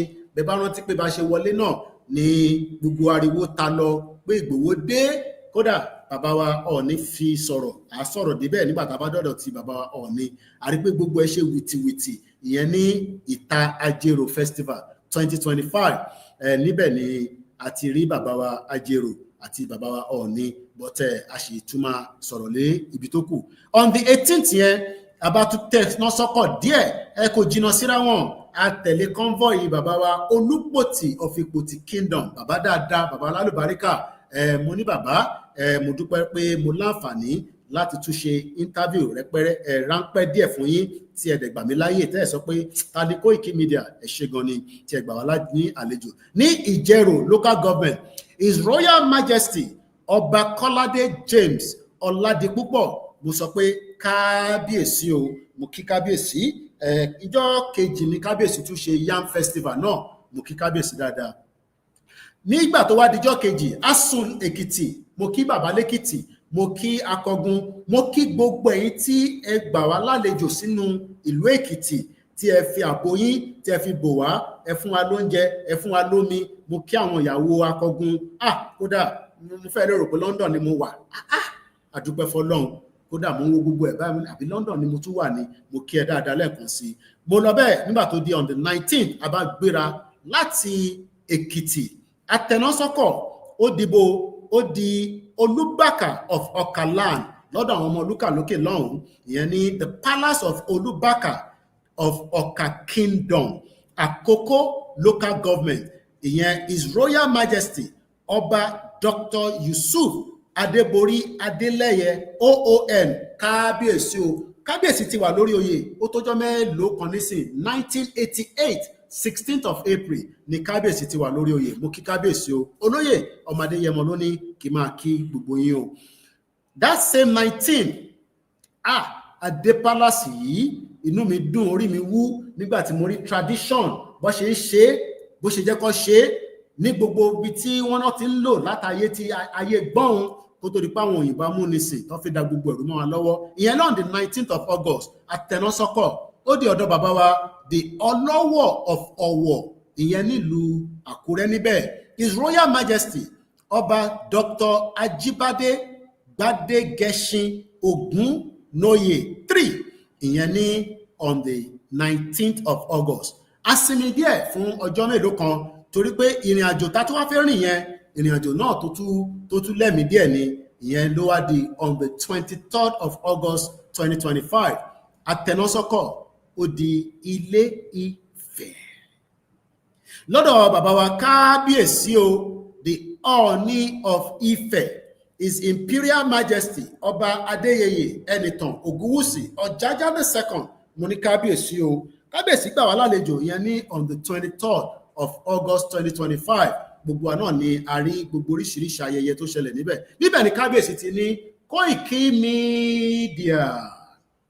àwọn dẹ́ mọ̀ dáadáa káfí tó kù sílẹ̀ torí pé kábíyèsí ní bọ́mọ tó ń pariwo tó bá mọ reason tó ṣe ń pariwo àwọn ọmọ reason wọ́n ní òòṣà kan lèmi náà òòṣà tó wá jẹ́yìn lèmi ò mọ̀ àdúpẹ́ lọ́wọ́ kábíyèsí dáadáa kí gbogbo àwọn ọba tó tẹ̀lé kábíyèsí wá ẹ má bínú pé mo take note orúkọ gbogbo yín that is my fault ó yẹ ká gbọ́ orúkọ gbogbo yín ká lè kí yín lẹ́yọ kọ̀ọ̀kan because about 14 Oba'S ló wà lórí ìjókòó níjọ́ náà lọ́hùn mo kí gbogbo àwọn tó tẹ̀lé wa lọ láì yọ ẹnìkankan sílẹ̀ níjọ́ kan náà yẹn náà ní 23rd of August Àtẹ̀násọ́kọ̀ ó di Mọdákẹ́kẹ́ ní the 20th Ògúnsù of Mọdákẹ́kẹ́ His Royal Majesty Ọba Joseph Olúbíyì Toríọlá kábíyèsí o mo kí yín kábíyèsí bàbá dáadáa bàbá ṣe dáadáa fún wa náà nígbà tá a dé ìlú Mọdákẹ́kẹ́ yẹn ni gbogbo wa ti mọ̀ pé ibẹ̀ ni orúkọ Ìgbòho tá à ń pè lénìí níbẹ̀ ló ti popular àdúpẹ́ fún olóyè ọmọ Adéyẹmọ àwa ti rìnrìn àjò náà a tún sinmi díẹ̀ nígbà tó wá di on the ìjọ Monday yìí kọ́ ni láàrin àjò lọ sí ti Pòbẹ́ adé pàlẹ́àsì ọba ìlú Pòbẹ́ ìyẹn the Royal Majesty Ẹlẹ́ṣì Camille mo ní kábíyèsí o mo kí gbogbo àwọn ọmọ ìlú Pòbẹ́ ò ń ṣe àjòjì sí olóyè ọmọ Adéyẹmọ torí pé ibi tí olóyè mọ̀ dáadáa tí wọ́n dẹ̀ ti ná òun ni ìlú Pòbẹ́ mo kí gbogbo wọn pátápátá mo kí gbogbo àwọn tí wọ́n gbà wá lálejò àtọmọdé àtàgbàlagbà ibẹ̀ ni ìrìn àjò yẹn dé so far fún gbogbo èyí tí ẹ bá ń béèrè pé recap òun ni a ti kà síta yẹn lẹ́ẹ̀kan sí mo kí gbogbo ibi tí a ti lọ ibi tó kù sí náà bó bá ṣe ń jẹ́ a máa tún máa ṣàlàyé fún gbogbo ẹ̀yin èèyàn wa bí a bá wá àrùbá miss ẹnìkankan so far I don't think so gbogbo ibi tá lọ yẹn náà ni a ti capture sí inú ibi tí a fi kọ̀wé síta ní àárọ̀ yìí ni mo yọjú gbogbo ẹ̀ síta bẹ́ẹ̀ mo kí gbogbo àwọn ọba yẹn pátá àkí àwọn tó jẹ́ àwọn chief of staff wọn àkí because olóyè bá ń káàkiri is a lot of work that needs to go into it ọ̀pọ̀lọpọ̀ iṣẹ́ pọ̀ tí wọ́n máa láti put into it because security safety ẹ̀dẹ̀ mọ̀ pé kò sẹ́ni kankan tó fẹ́ casualties a dẹ̀ dúpẹ́ pé as of today the 29th of August 2025 no casualties have been recorded according to me, which I have monitored. Yes, breakdown is normal, because when you don't have a good road, you are likely to see all these problems. But so far, so good. We have not lost a single soul. We have not lost a single soul. Neither have there been a fatal accident. Hospital. Yes, you know, there will be other little issues surrounding breakdown of cars, tire fall. You know, it's normal when you don't have, you know, the good road network. That is on that. I will now move away from this. Like I said, we are not entangled with what is happening in the social media on our platforms. We have a lot to cover, and we're going to kickstart from there now. This is Koikimedia, bringing the word closer to your doorstep. Gbogbo ẹni tó bá rí audio yìí, àwọn ọba yín lẹ bá mọ̀ ni, àbáwọn ìjòyè ni, àbáwọn ọmọ ìlú tá dárúkọ, ẹ bá mi make sure pé audio yẹn kó dé bẹ́ẹ̀, kó lè bá mọ̀ pé Olóyè Adéyẹmọ ó ní ká kí gbogbo àwọn ọba tí a ti lọ yẹn ká dúpẹ́ lọ́wọ́ wọn fún àlejò tí wọ́n gbà wá. Gbogbo ọmọ Oòduà, àwọn ọmọ kóòtù òjíire, àwọn ọmọ Yorùbá, àti wá ń dúpẹ́ náà lọ́wọ́ gbogbo ẹ̀yin ọba wa àtàyàn olórí. Thank you so much. This is Koikimedia, bringing the work closer to your doorstep. Now we move away from àwọn ọlọ́bàdé. The task ahead is not yet completed. Àìtí gbàṣẹ, àìtí ṣiṣẹ́ wa tán. Mo fẹ́ gbé wa padà sí a discussion that is still on the table. What is the discussion? Only way we are in danger. Our nínú real mess. How do we exit the mess? Emma Binoti Banwo camera by. I have 4 mobile phones, and I'm also on the laptop. So you're likely to see my face moving the air. Emma Kwekino Bibai. I want to lori stream ni mo wo ni Bibai. We are still in a big mess. The Fulanis are being empowered. Brother, me concern the article concern Milano. Emma Beneta on TikTok. For many few seconds, can feel sorry more article yen jade. The Fulanis are being empowered. Then láti ya picture tí ọba Pobe iná sí staff mi torí wọ́n ní láti add orúkọ wọn mọ́ ibi tá ti lọ. The Fulanis wọ́n empower wọn gan. Àwọn wo ló empower wọn? They've used Yoruba land. Again, to sorry padà wá kí n má lọ lose. Ẹ má bínú ẹ̀yin tẹ́ wà lórí TikTok, mo ń bọ̀ lẹ́ẹ̀kan sí. Wọ́n lo ète gẹ́gẹ́ bí mo ti ṣe sọ fún wa. Britain jẹ́ kí wọ́n lo ète. They have become very powerful money-wise. And we know what that means. In another 10 years, if we do not find our way out of Nigeria, there will be so much problem. Lọ́jọ́ iwájú, èmi àti brother yẹn sọ̀rọ̀ lánàá, mo fẹ́ lọ mú òkèdà pa wọn lélẹ̀. Mo ní láti pè wọ́n, mo fẹ́ mú information jáde. Wọ́n send kíní ẹ̀ sí mi lánàá. Okay, òun lélẹ̀, ẹ jẹ́ n sáré post ẹ̀ sórí Facebook mo wá lọ mú jáde. Dangote nìkan la máa ń dárúkọ, but there are many of them that are also not Dangote, but they are Fulanis. And if we do nothing now, we are likely to face a serious consequences. Ẹ má bínú lẹ́ẹ̀kan sẹ́yìn tẹ́ wà lórí TikTok. Àtọ̀rọ̀ gáfárà, mo lọ mú kọ̀ọ̀kan jáde ni. Yeah, we're back now. But before we go to that area, níbo la fẹ́ wà in the next 10 years?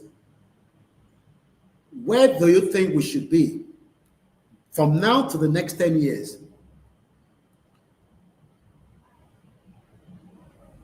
níbo ni ẹ̀yin rò pé ó yẹ ká wà between now and the next 10 years as people, as ọmọ kóòtù òjíire, whatever you want to call yourself, because like I said, I don't want to be entangled with all that. Ọmọ Yorùbá, ọmọ Odùduwà ni wá. As far as I'm concerned, Baba Akintoye has written a book that says we're Yoruba people. You can call yourself Ọmọ Odùduwà. That is your own. There's nothing wrong in that. Níbo ni a fẹ́ wà between now and the next 10 years? Let's calculate 10 years from now. Our in 2025, 26, 27, 28, 29, 30, 31, 32, 33, 34, 35. By 2035, let's put it that way. By 2035, because Omawa, Omalobai, by 2035, where do you expect us to be? Question mark. Níbo lẹ̀yin rò pé ẹ ká wà by 2035? Moki, I'm not recording now, so Mole Kenyite Walori program. Moki Dizzy Man 123. I can pin down your comment as well. Moki our Ajike Ola Instagram. Moki our Shade grandma, Obia auntie or sister, Tony Ages. And those of you on the, I think I should bring my camera properly out. She like a bit TikTok, double camera. It can show background and about méjèèjì or ní àti Kábíyèsí Aláàfin. Mo kí àwa Ọlájírè Coker. I like outfit me. Omitaf Couture ló ń dá wa lọ́lá pẹ̀lú fìlà. Tẹ́yìn náà bá lọ sọ́dọ̀ wọn, wá dá yín lọ́lá. Mo kẹ́ntà, ẹ má bínú, I can't see too much. Ẹ̀yin tẹ́ ń wọlé lórí TikTok, ó ti wẹ́rẹ́ jù. Even though pẹ̀lú glasses mi. Mo kí brother mi Oba'S. Plan B mo kí yín. Àwọn èèyàn down. The line is also open. By 2035, Baba Waris Jinadu, in a Yoruba land airport, in a Yoruba international airline, eating fufu, egusi, panla, lórí airline wa, I think that's what you mean. Muki Aziz, Baba Joseph, Oboye Muki, Yawarukayat, Funwa TV, Muki, brother mi. Ìmọ́lẹ̀ Yorùbá, ó ní Ọba Ìrágbìjí is there. Níbo nìyẹn Ọba Ìrágbìjí tó dárúkọ yẹn? Ṣé ní Bàràpá ni àbí níbo? Please expatiate on that. Olamide Aliu. Because bí wọ́n ṣe máa ń ṣe nǹkan ní àgbáyé mo ṣe ń sọ yìí. When you listen to international news or you listen to Nigeria kúrò, because Nigeria has nothing to offer anybody. But ẹ bá ń gbọ́ àwọn nǹkan tó bá ń sọ wọ́n ní by 2030, by 2040, by 2050, ó máa lọ sí space. You know, I'm sure you know what I'm trying to explain there. Ó máa yé yín náà. Account details wọ́n fi sórí screen yẹn. Ẹ má gbàgbé, your support is needed continuously. Ẹ ṣé gan ni ẹ̀yin tẹ́ ń darapọ̀ mọ́ lórí TikTok. Èmi ní by 2035, by that 2035, Tinubu will have exit power. If it goes for 22nd tenure, Boriga rẹ̀ wọlé bó wọlé, by 2035, he's no longer going to be in power. So just for you to know, in case we are there by more, because when you ṣe tọ́tàn, Ọbásanjọ́ gbìyànjú ọ̀jẹ́ kó rí ṣe. Mo kí brother mi Ògúnṣẹ́gun Adébánjọ.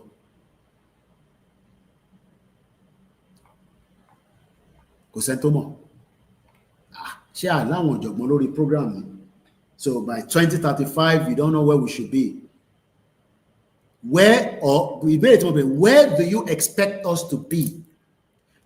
In Nigeria? In our own country? Bí a kì í fi síbẹ̀, kì í fún in option. Bàbá Ọlákúnlé Ṣítà mo kí yín sà. Mo kí Ọlákúnlé. Ààrẹ Abdullahi, John Múyìwá mo kí yín. By Baba mi Babatunde, man comment on that down, man respond lórí Twitter, I mean lórí Facebook. By 2035, we will be like South Korea because we would have been about 8 years as an independent Oduduwa Republic. And I totally agree with even the name because, like I said, do not get confused with whether we are Oduduwa or Yoruba. Let's keep it that way. Babawa Tony ages that is around 5 to 10 when we are in Yoruba land. Yawa Falashadeni, Nigeria will be no more. So guarantee pe kò ní sí Nigeria more by 2035. I love the response. The line is open in case the bá fẹ́ pè wọlé. Studio number, echo add, ẹ má pè any other number. Though Mora manage ilé náà níbí báyìí, so I'm not using the phone, but I'll prefer sorry studio number +44 74 04405917. This is a very important way to engage and discuss. Nigeria is indivisible, maybe just regionalism. So if you put regionalism, it is too late for being a regional country if that is your own direction. Anything we still remain in Nigeria is not something we want on this platform, but you have your right to say what you're saying. By 2035, we should be in our Yoruba land. That is my prayer as well. Funwa TV Kilo Sosa, Moki Bishop Additional, Moki Lati Osun State. Keyword auto diagnostics. We should be in our own country by 2035. A lot of people are responding. Regionalism to start, and Tinubu is giving us gradually. But Bontimon, so follow this. Kerry, what we like here is Muti promise here. Mama to be miti bamisoro. I want you me that bamisoro. Could you say but the babu mi mabuyi. This is a very engaging platform now. I am not talking about 2031. I'm talking about by 2035. By where should we be? So regionalism anything should be out of the picture because we should know where we are going to be. The Bashi is regionalism. That means Tinubu bá ti ṣe tán ní 2031.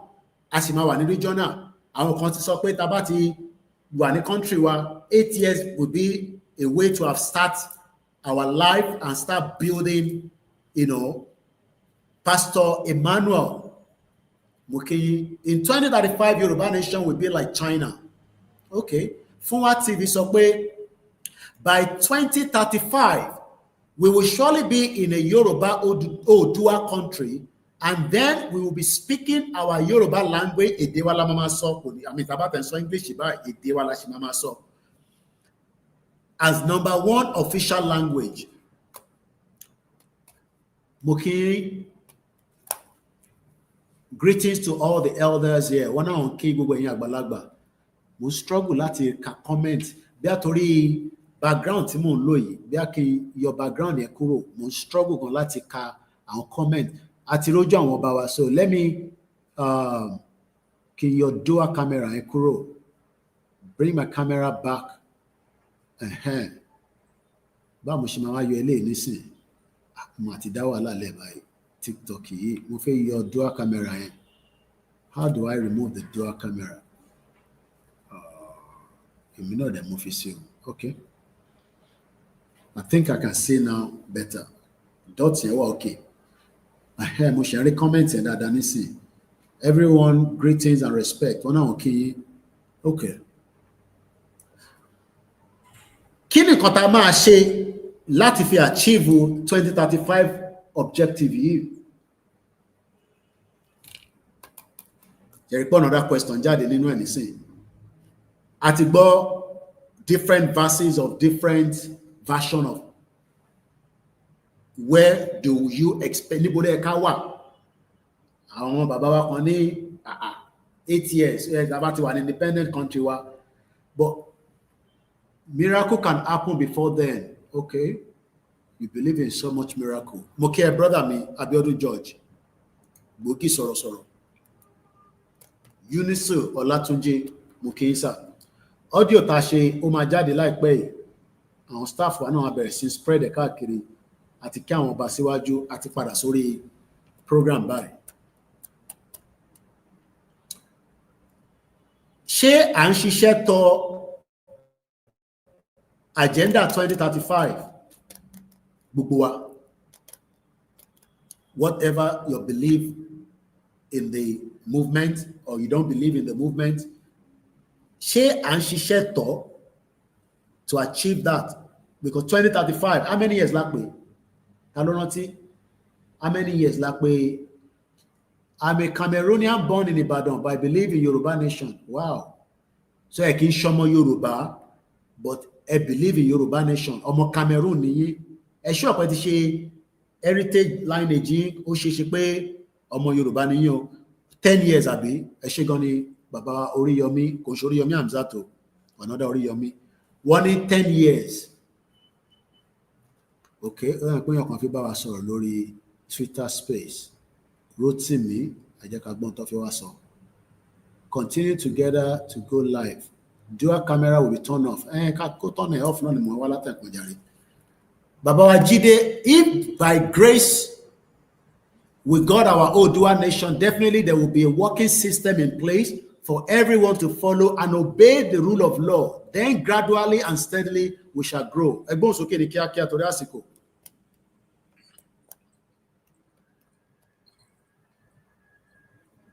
Àti fún yín ní mic ẹ̀yin là ń dúró dè.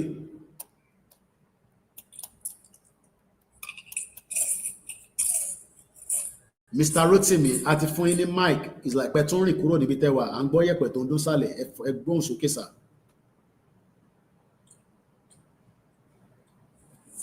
Àfún yín ní one more chance. Mr. Rotimi lórí TikTok ẹ̀yin là ń bá sọ̀rọ̀. All right. One more time. I'm disconnecting about the voice in Mr. Rotimi. You can't keep us holding for too long. It's a busy platform. All right. We have to, no, not turn it on again. Let's bring Oríyọmí in. Ǹjẹ́ à ń ṣiṣẹ́ tọ 2035 as we are right now? Ìyẹn àwa tá gbé Yorùbá nation dání, Oòduà Republic dání, àtàwọn tó wà against it, because gbogbo ara ti gbọ́ pé there's an agenda. Máa fún wa lórúkọ Fúlàní máa nìyẹn nísìn tí mo lọ múlẹ̀ nǹkan jáde. Agenda yẹn wọ́n sọ pé real. Kí ni agenda náà? Agenda pé àwọn kan fẹ́ gbalẹ̀ wa. So ẹ gbọ́dọ̀ máa fa ọ̀rọ̀ tí mò ń sọ yìí.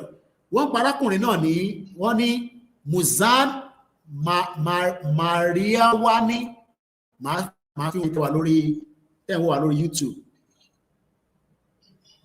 Ọmọ Fúlàní lòun náà tó ti empower. Kí ló fẹ́ ṣe? Wọ́n pè ní Nigerian tycoon Muzan Maria Wani, spelled as Mairawanni. Mo bẹ́ẹ̀ tó wà lórí TikTok. Plans a 600 million cement plant to rival Dangote. Ìyẹn arákùnrin náà. Ẹgbọ́n sókè tó wà lórí TikTok, agbọ́n yín ní kíákíá. Mo kí í sà. By 2035 pẹ̀lú ògùn Ọlọ́run, Nigeria nation ó máa dàbí Dubai ni. Nigeria nation kẹ. Àti máa ní òmìnira. Ẹ ti mix ẹ ọ̀pọ̀. Ẹni Nigeria nation. Odùduwà nation. Okay. Odùduwà nation. Okay. A máa dàbí Dubai pẹ̀lú ògùn Ọlọ́run. Okay. Gbogbo nǹkan máa lọ gradually.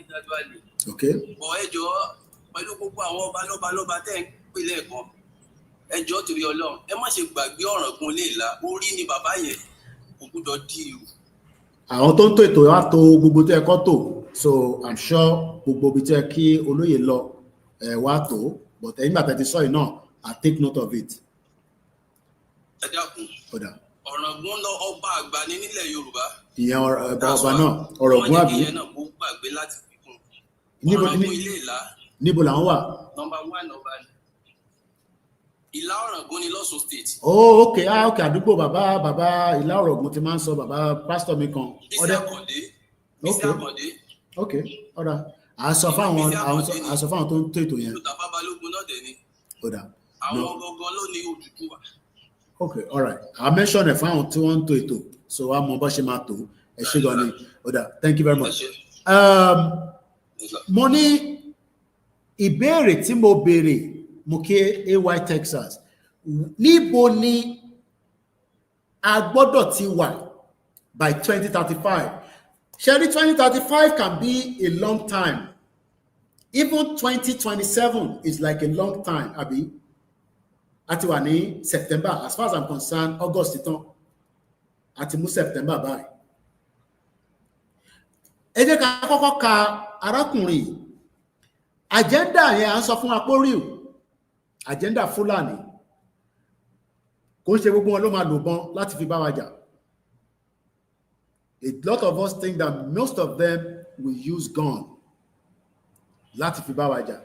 But èyí tó fi bá wa jà jù bọn lọ. Ẹ jẹ́ ká kátìkù yìí. Àná lọ sẹ́ndẹ̀ sí mi.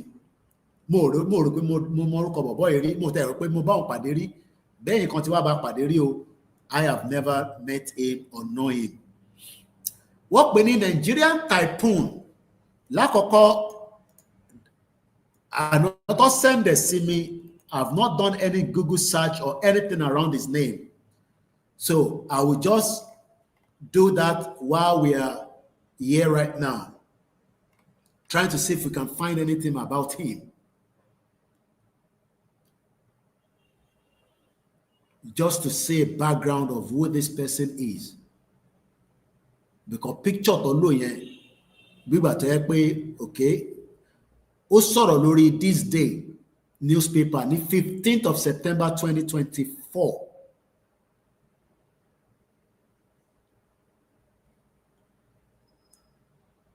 Let me pull that up.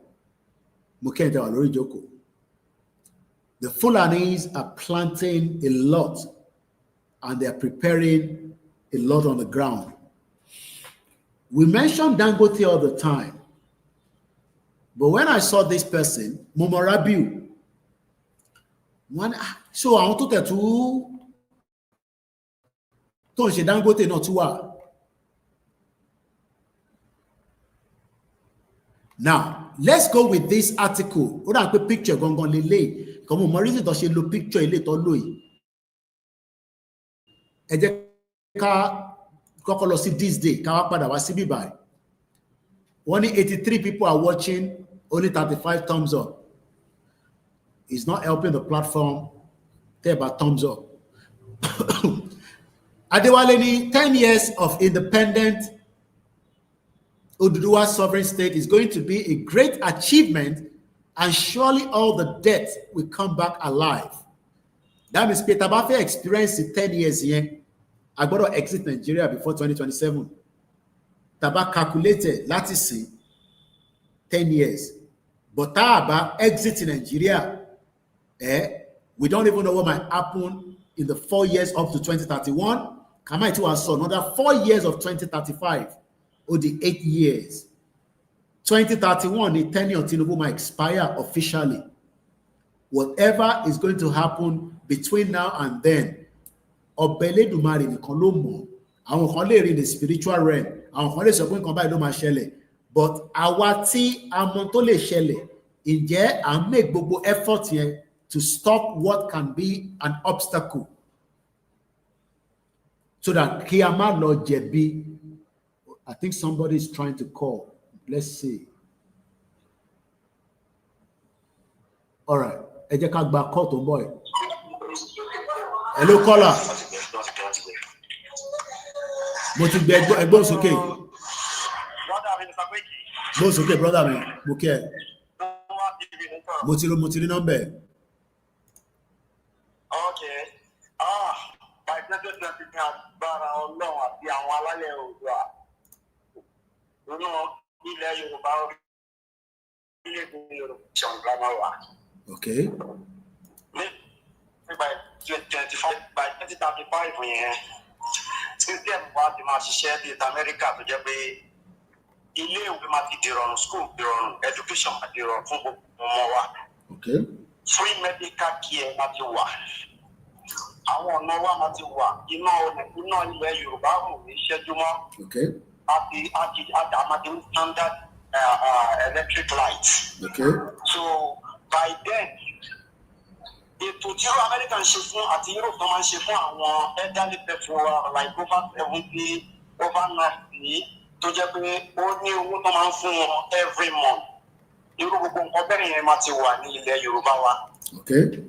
So then wọ́n ti set iṣẹ́ máa ti wà kò ní sí pé àwọn èèyàn lọ school wọ́n jáde pálí wọn fi ń ṣe ọ̀kan fi ń kadà káàkiri. Owó mi lórí tí ọ̀pọ̀ ọmọ Yorùbá tó ń gbọ́ kadà nílẹ̀ Yorùbá nìyí.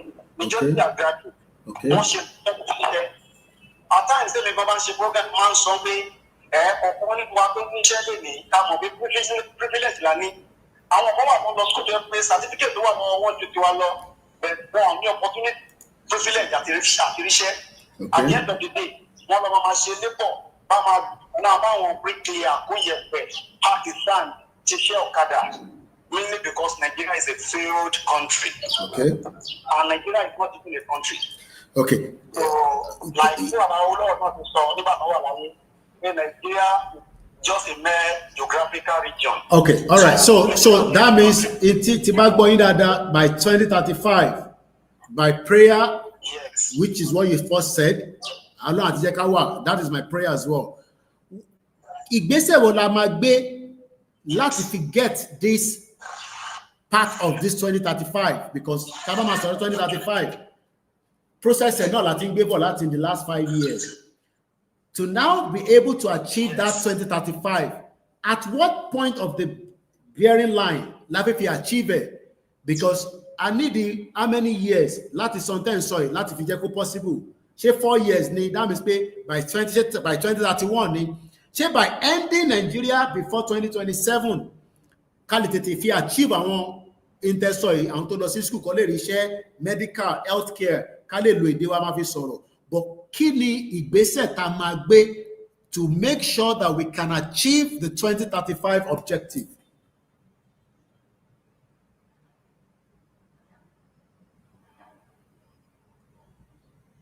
Ṣé wà pẹ̀lú mi?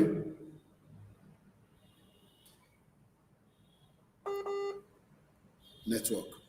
Mo kí bàbá wa Òkìkíọlá, mo fi tọ̀ọ̀tọ̀ mo fi kí ẹ ṣé gan ni. Kenny Olú mo kí Kenny Bread ní gbogbo Ìlárò. All right, Funwa TV seems to be reconnecting. Is the message a little bit clear? Àbí kí n rewind kí n tún sọ. Let's bring Smart down. Mo ń béèrè pé by 2035, where do you expect us to be? Question mark. Gbogbo wa ti sọ. How do we get to that point to be where we want to be? Mo ń bọ̀ níbẹ̀ fún ẹni tó wà lórí TikTok. Ẹ jẹ́ sáré ka article arákùnrin tí mo ń sọ yìí, gbogbo wa ti rí ojú ẹ̀ dáadáa nísìn. This was an article on the This Day newspaper ní last year. Muzan Mariwani may not be a household name yet, but his steady rise in his business world is undeniable. Recently, his company, MSM Oil and Gas, commissioned a new facility in Lagos. Article Imoririo, I'm just seeing this for the first time.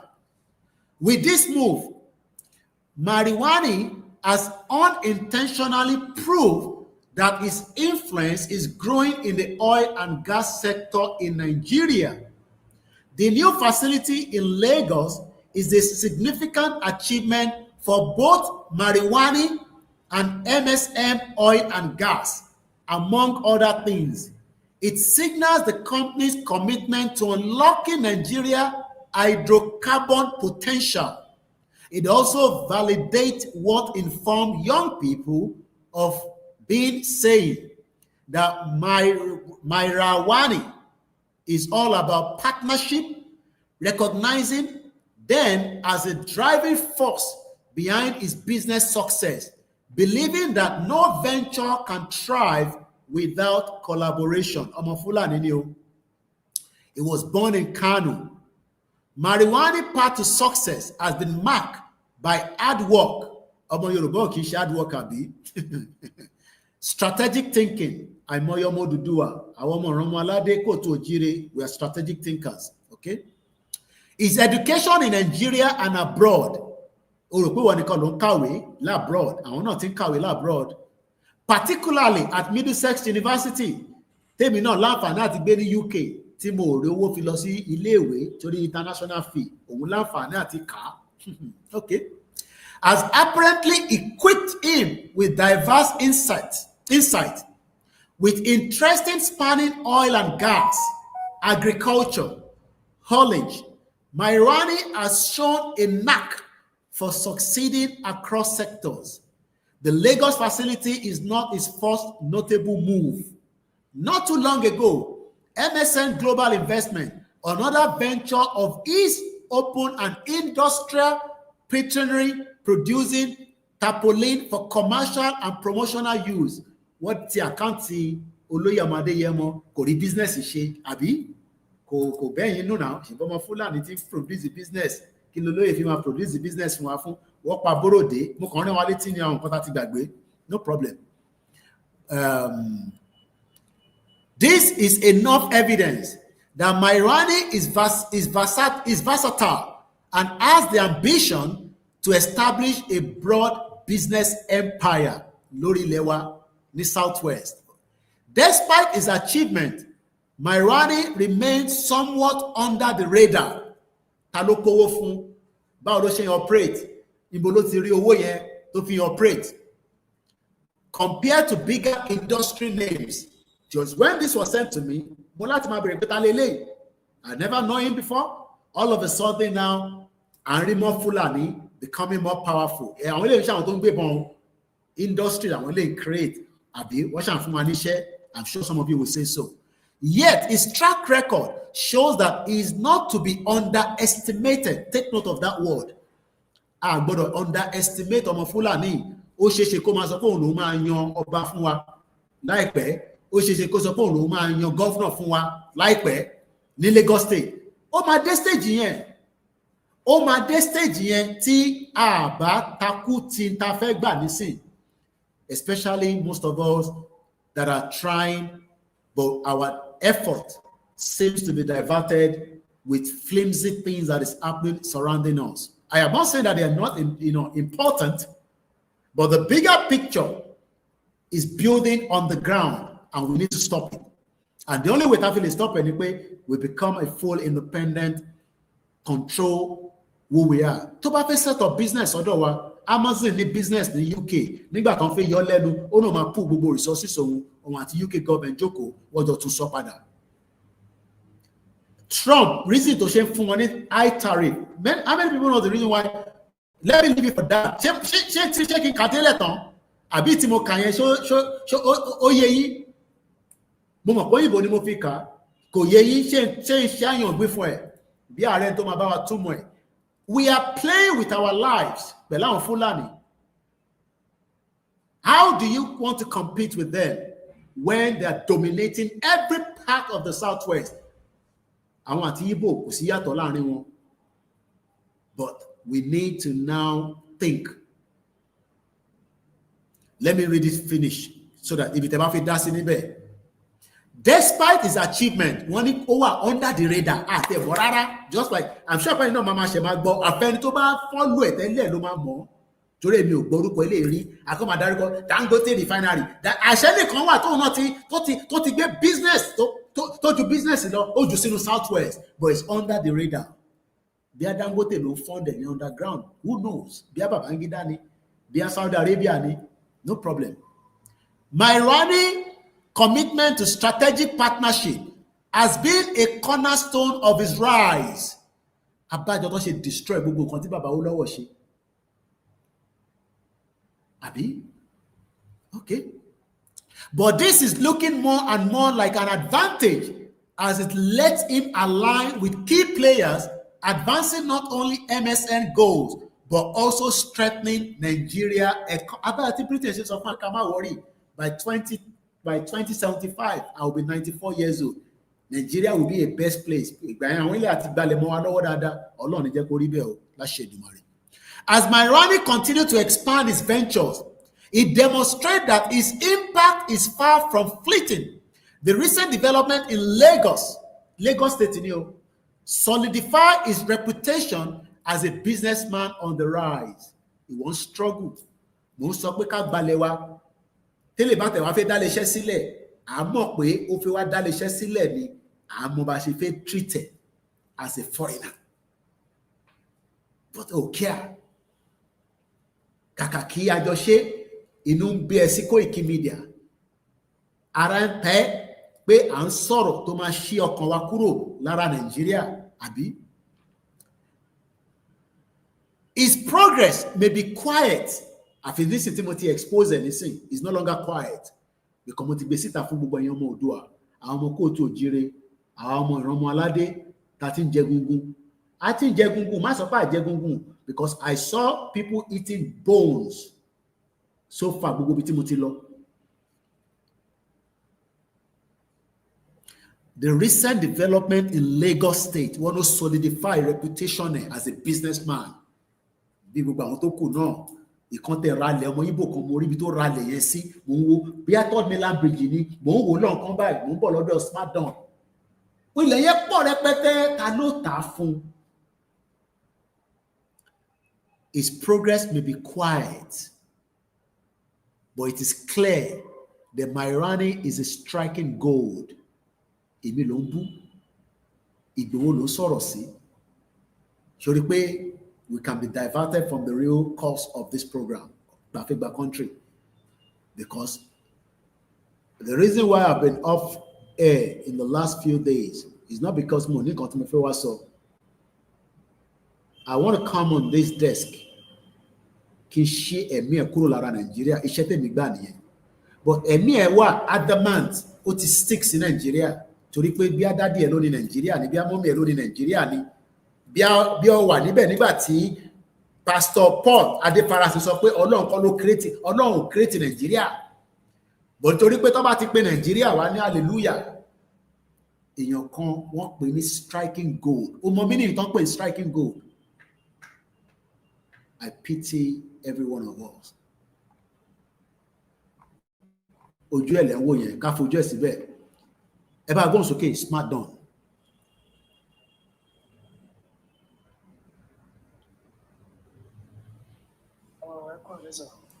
Ẹ jẹ́ ọ̀sán náà níbẹ̀ ni ìrọ̀lẹ́ ò tí ì wọlé rárá ọjọ́ kan pẹ̀lú. Kí la máa ṣe sí à ń gbìyànjú. By 2035 ó dùn sọ lẹ́nu dáadáa láti wà ní ilẹ̀ Yorùbá láti gba Yorùbá ní ṣe. Ó dùn sọ àbí. Aláwọ̀ dùn sọ. Ok. Àmọ́ nǹkan táwa gan ṣe kó tó dìgbà náà. Ok.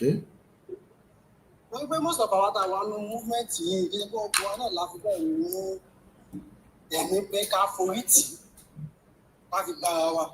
Ok. Ó dùn sọ tá a bá jókòó sí ibi àwọn ọ̀dọ́ pé by 2035 ó ti wùwá kan ó wù gbogbo wa bọ̀ kí nìkan tá à ń ṣe fún un. Ohun tá a lè ṣe kó tó di 2035 yẹn tá a fi lè débẹ̀ ni pé ká wà focus. Ẹ má yẹ ká wà distracted at all. Àwọn tó fẹ́ gbalẹ̀ wa ò sùn. Àwa tá a wà lórí ilẹ̀ là ń sùn. Àwa tá a fẹ́ gbà nǹkan là ń sùn. Àti ìdébì kankan. Àpò àti ń sùn. Àwọn ibi tó yẹ ká fojú sí. Àfojú sí. Ṣé báwo lè sọ kan nísìnyí? Ṣé àwọn òkú bẹ́ẹ̀ àwọn tó gbébọn nìkan ló fẹ́ gbalẹ̀ wa ni? Kì í ṣe àwọn tó gbébọn dání nìkan ló fẹ́ gbalẹ̀ Yorùbá.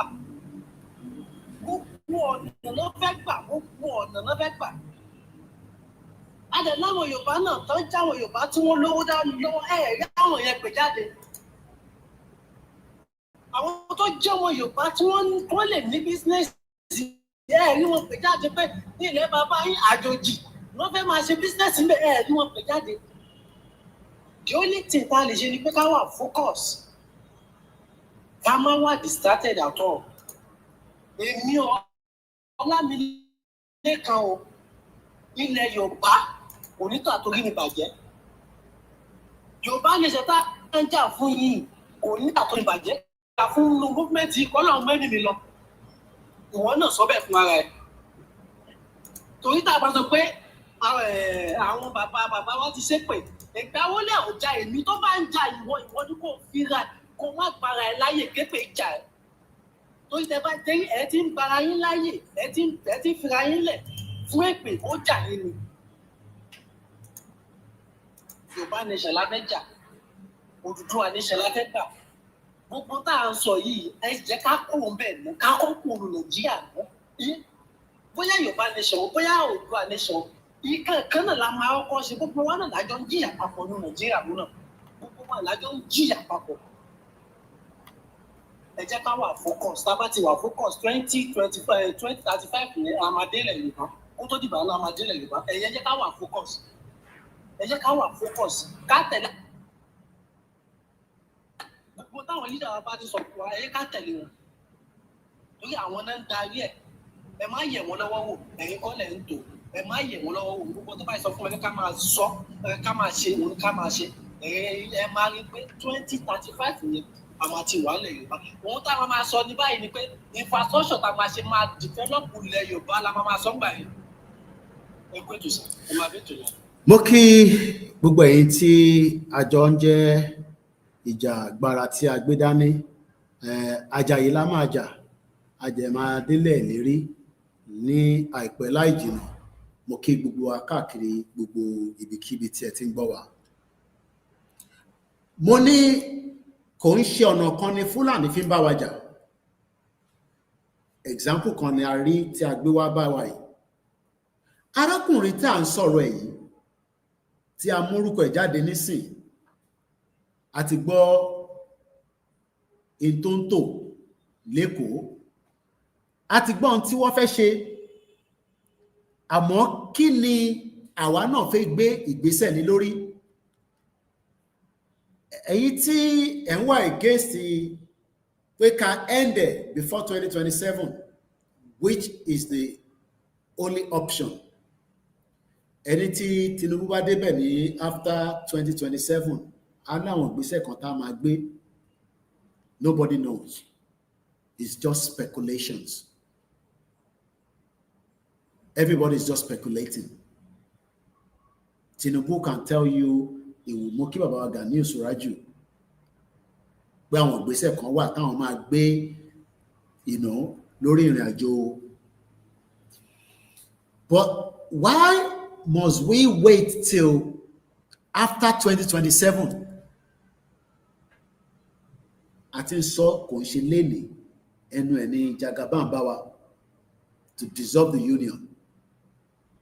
Kò mí ìpẹ́ tó fi wá set up business in Southwest.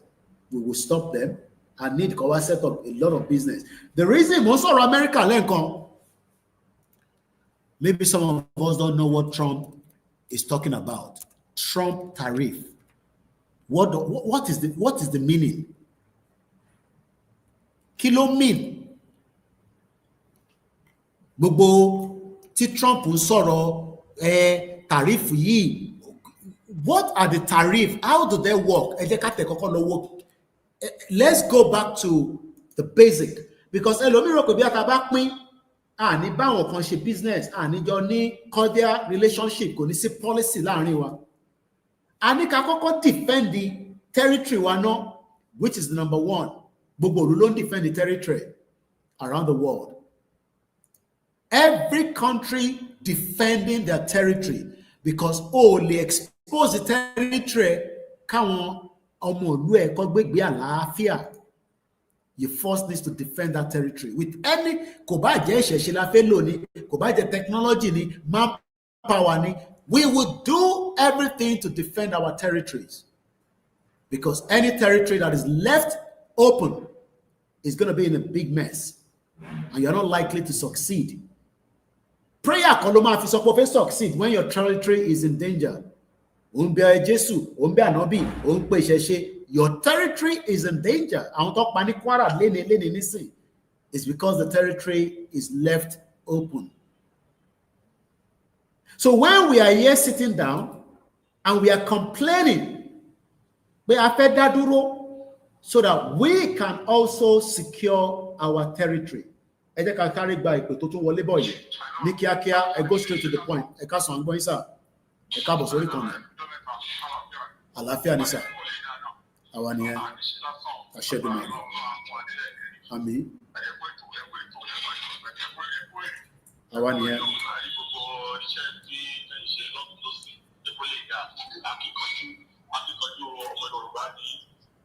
Sọ́lẹ̀ kan pé bàbá wa ò ní ọ̀gbìn pé ó ń sọ pé àgbẹ̀ òòṣà ikọ́ ìdí lóòótọ́ ni òòṣà ní òòṣà kan ní oríṣiríṣi bẹ́ẹ̀ ṣe ń sọ̀rọ̀ bẹ́ẹ̀ ṣe ń gbójú síta òṣìṣẹ́ kékeré ilẹ̀ yìí ṣe òṣìṣẹ́ kékeré ilẹ̀ yìí ṣe iṣẹ́ ribiribi ilẹ̀ ṣe ilẹ̀ Yorùbá iṣẹ́ ribiribi ilẹ̀ ṣe.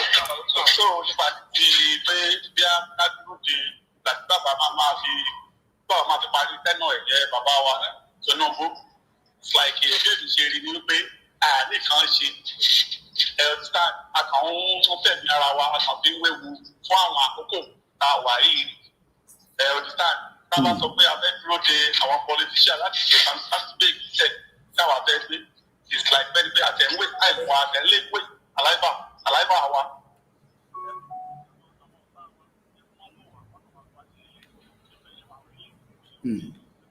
Ẹ má bínú mo fẹ́ pé ẹ̀ mọ́ spíkà ni o.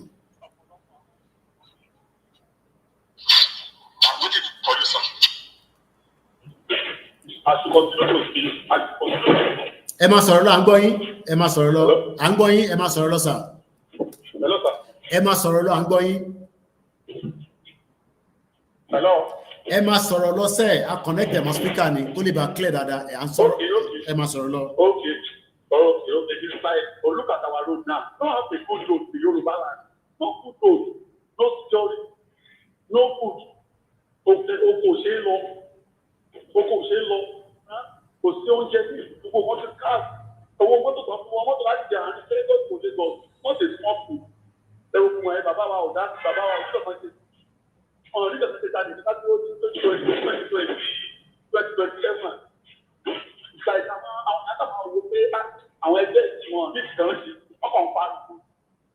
Ó jẹ́ pé tó bá wá táì ìgbà kan gan àwọn èèyàn máa lísì sí ọ̀rọ̀ àwọn ọ̀rọ̀ bẹ́ẹ̀ ń sọ mọ́. Àwọn èèyàn máa lísì àwọn èèyàn á jìnnà sí àwọn ọ̀rọ̀ bẹ́ẹ̀ ń sọ. Ìgbà àwọn ọmọ Yorùbá tó pé ilẹ̀ Haúsá mi mo ti parí skul ilẹ̀ Haúsá nígbà tí mo kà tán orí bí àwọn Haúsá fún mi máa ń ṣe fẹ́. Owó iná náà sọ ìka ní ọ̀pọ̀ ti sọ àtẹ̀yìn ti wọ́n ti sọ tí wọ́n ti bẹ́ẹ̀ tó tó jáde àjò jáde wọn kì í sun rárá. Tó bí bàbá wa ti wọ́n bẹ́ẹ̀ yàtọ̀ bí àwọn ìdájú náà kálẹ̀ náà náà káàdì nísàlẹ̀ ìgbà yìí náà ṣẹ́fẹ́ kò sí ọmọ ẹlẹ́ran ó bẹ̀ sí ìbéèrè. Ókè àwọn ìsàlẹ̀ ìsáwà ìgbà yìí náà tó yẹ kí a tún máa lọ oko àwọn kòkó àwọn gbogbo ẹ̀ àwọn iṣu àwọn gààrí gbogbo ẹ̀ àwọn bílàmù ti bá gbogbo ẹ̀ jẹ mọ́ wa lọ́wọ́. Àtẹ ẹni tó ń jẹun wọ́n ṣe máa wá gbóúnjẹ wọlé láti òkè ilẹ̀ òkèèrè láti Amẹ́ríkà wá sí ilẹ̀ Yorùbá ká tó jẹun. Tẹ́lẹ̀tẹ́lẹ̀ tẹ́ bá lọ tó Oǹdó ṣe wọ́n máa fi iṣu epo wọ́n máa fi ń pe àwọn èèyàn wá tẹ̀kọ́ ni pé oṣù jáde wọn kò sí ìgbọ́n ṣe máa kó. Àfẹ́ni tó bá ní mọ́tò nìkan tó lọ fọ kírísítẹ̀. Ìgbà tẹ́bá tó fa ọkọ̀ ìrìn àjò yìí lọ sẹ́yìn pé ká lọ lóde bàbá ẹ̀ ká lọ lóde bàbá ẹ̀. Lóde tá a ṣe kẹta ṣe ṣe ọ̀nà àbọ̀rọ̀. Ìdá ṣe ìbọn tí a fẹ́ ṣe ọ̀nà àbọ̀rọ̀. Ẹni tó bá láìsí wa tó bá yá tábà àṣì ó máa padà wá láìsí wa. Ọ̀pọ̀lọpọ̀ ojú wọn ò fìlà ọ̀pọ̀lọpọ̀ ojú wọn ò là rárá. Wọn ò mọ mímì àwọn kan tí a fẹ́ ṣe wọn ò mọ ìtumọ̀ ẹ̀. Wọn ò mọ ìtumọ̀ ẹ̀. Túmọ̀ tá a bá fẹ́ ṣe wọn ò mọ ìtumọ̀ ẹ̀ rárá. Kò tá a bá gbà kí ẹ̀ ọba wa rí pé àti àṣìkò àwọn ọkọ táwọn àṣìkò àwọn gan-an fún àwọn gan-an olùwà wa pé wọ́n wá kàńdà wọ́n wá padà wá bá wa padà ẹ̀jọ̀ ọ̀dítàn kò mọ̀ ṣe rí nìyẹn ọmọ èèyàn bá fẹ́ gé ènìyàn kankan bí ọmọ èèyàn kan bá fẹ́ gé ènìyàn kankan kò sí ní ẹ̀ lè máa ẹ̀fẹ́ pé ojú rere àwọn kan láti pátá yìí ṣe àwọn kan ọ̀dẹ̀ ní láti pátá yìí ṣe. Mo ń gbọ́ yín, à ń gbọ́ yín. Ẹ má jẹ́ ká dúró rárá. Ẹ bá dúró ẹgbẹ́ láti pé ẹ ti bọ́ àwọn ọmọ Oòduà àwọn ọmọ Yorùbá ẹ ti bọ́ àwọn ẹ ti bá àwọn nínú jẹ́ gidi. Ẹ ṣe gan. Àwọn nínú jẹ́ gidi. Wọ́n ti nírètí nínú àjò yìí wọ́n ti nírètí. Ẹ má jẹ́ kí anybody discharge wa bí a pé ìka tá à ń ṣe ìka focus. Ilé ká máa sọ pé ẹnìkan sọ báyìí, ẹnìkan sọ báyìí, ẹnìkan sọ báyìí. Ẹ ṣé gan nítorí àsìkò. Ẹ ṣé gan ní bàbá wa. Ẹ jẹ́ ká lọ sórí tọ́pìkì wa tuntun. Ọ̀dà ni orí tọ́pìkì wa tuntun jẹ́ ká lọ dáadáa ìjà púpọ̀. Ọ̀dà ẹ ṣé gan ni. Thank you very much. Ẹ ṣé gan ni sir. Ẹ ṣé gan ni. Ọ̀dà ẹ ṣé gan ni. Mo kí bàbá wa tọ́pẹ̀ láti ìlú Èkó. Mo ń try láti balance conversation yìí. Torí àwọn kan lè sọ pé bí irú ẹni tí a dárúkọ lẹ́ẹ̀kan yẹn a fẹ́ kí irú iléeṣẹ́ bẹ̀ wà nílẹ̀ Oòduà, ilẹ̀ kóòtù òjire, ilẹ̀ mo kí ìyàwó Alájire kókà, mo kẹ́gbọ́n mi Yẹmí Fátókí. Ìyàwó Alájire wọ́n ní we are the potential, the capability is there. All we need to harness it together. But first is to be on our own, Yoruba nation or Oòduà nation. Yẹmí Fátókí náà ń kí wa. Okay, Káyọ̀dé sọ pé we should not forget about the Chinese people with a lot of vast acquiring everywhere on our land. Dizzy man sọ pé Oòduà nation, a person revolutionized the copyright law in the West and globally. And this is the first of kind innovation anywhere in the world. The objective is to be the first trillionaire. Ẹ wo fìlà tí Trump gbé sí orí ibi tí a fẹ́ fi mú information jáde nísìn tó ní Make America Great Again. Mo kí àwa kó ẹ ṣé gan ni mà. Good afternoon. Mo ń bọ̀ ọmọ bàbá Olúwa. Ṣé Tinubu try láti make Nigeria great again ni? And what happened after his exit? Why is he burning a lot of his effort and energy on system that has failed woefully and is not likely to rebound even in the next 100 years? Because kò sí unity between us, the Igbos, Fulani yàtọ̀ sí Hausa, and the rest. But kò mí pé a lè jọ ṣe kó tó di pé a máa gbé tó wà lórí TikTok wọlé. I want us to go back to the BBC article. Since returning to office in January, ọdún ìṣí ni Trump padà dé, kí n kò sáré ṣe àyàngbé fún ẹ quickly nìkan tí mo ti gbọ́. Ó ní gbogbo iléeṣẹ́ tẹ ló ń dá síta yẹn, ẹgbẹ́ wa padà sí bíbáyìí. If otherwise, a máa bíìlì yìí ní high tariff. Ìjà tó ń jà lọ́wọ́lọ́wọ́ ní gbogbo àgbáyé pẹ̀lú any country nísìnyí yẹn. Ó ní ẹ lè máa lọ dá iléeṣẹ́ yẹn síta kẹwàá tajà fáwọn nínú ilé. So táwa náà bá wà independent, ẹni tó bá fi dá iléeṣẹ́ sílẹ̀ a máa tax ẹni now. But right now, these Fulanis are not the kind of Fulani that you see on the main road tó ń pààyàn nínú oko. I am talking now about eléyìí tí kàwé. Ó láǹfààní àti kàwé, ìwọ nìkan kọ́ ló ń kàwé mọ́ nísìn. This one studied at the University of Greenwich, mo mọ ibi tó wà ní London. Now is acquiring a lot in Lagos State, establishing vast amount of empire. What we need, the golden strike. His next project is $600 million cement plant to rival Dangote and Rabiu. Akọ́kọ́ lọ sẹ́tẹ̀ sí Kẹ́bí Adapadà wá tó bá yá nísìnyí á ní kọ́ fóun nílẹ̀ ní Ogun State. Òun náà fi ṣe kíni. Why are we like this? À ń sọ̀rọ̀, where do you expect us to be by 2035? Because by 2035, Tinubu will have completed his tenure. Nobody even knows what can happen between now and 2031. Kama ite ti sọ ọ̀la, kama ite sọ tula. We only pray for our life. Ọlọ́run ló lẹ̀mí ìgbà tó fẹ́ gbà kò sẹ́ni tó mọ̀ torí ìgbà tó máa bí gbogbo wa ọ̀tọ̀ọ̀tọ̀ lọ bí wa. So why is it that I'm push pé kí ilẹ̀ wa kó tètè padà sọ́wọ́ wa? Yes, we want him to come and run a business on our land, but kò gbọ́dọ̀ wà superior lé àwọn indigenous people.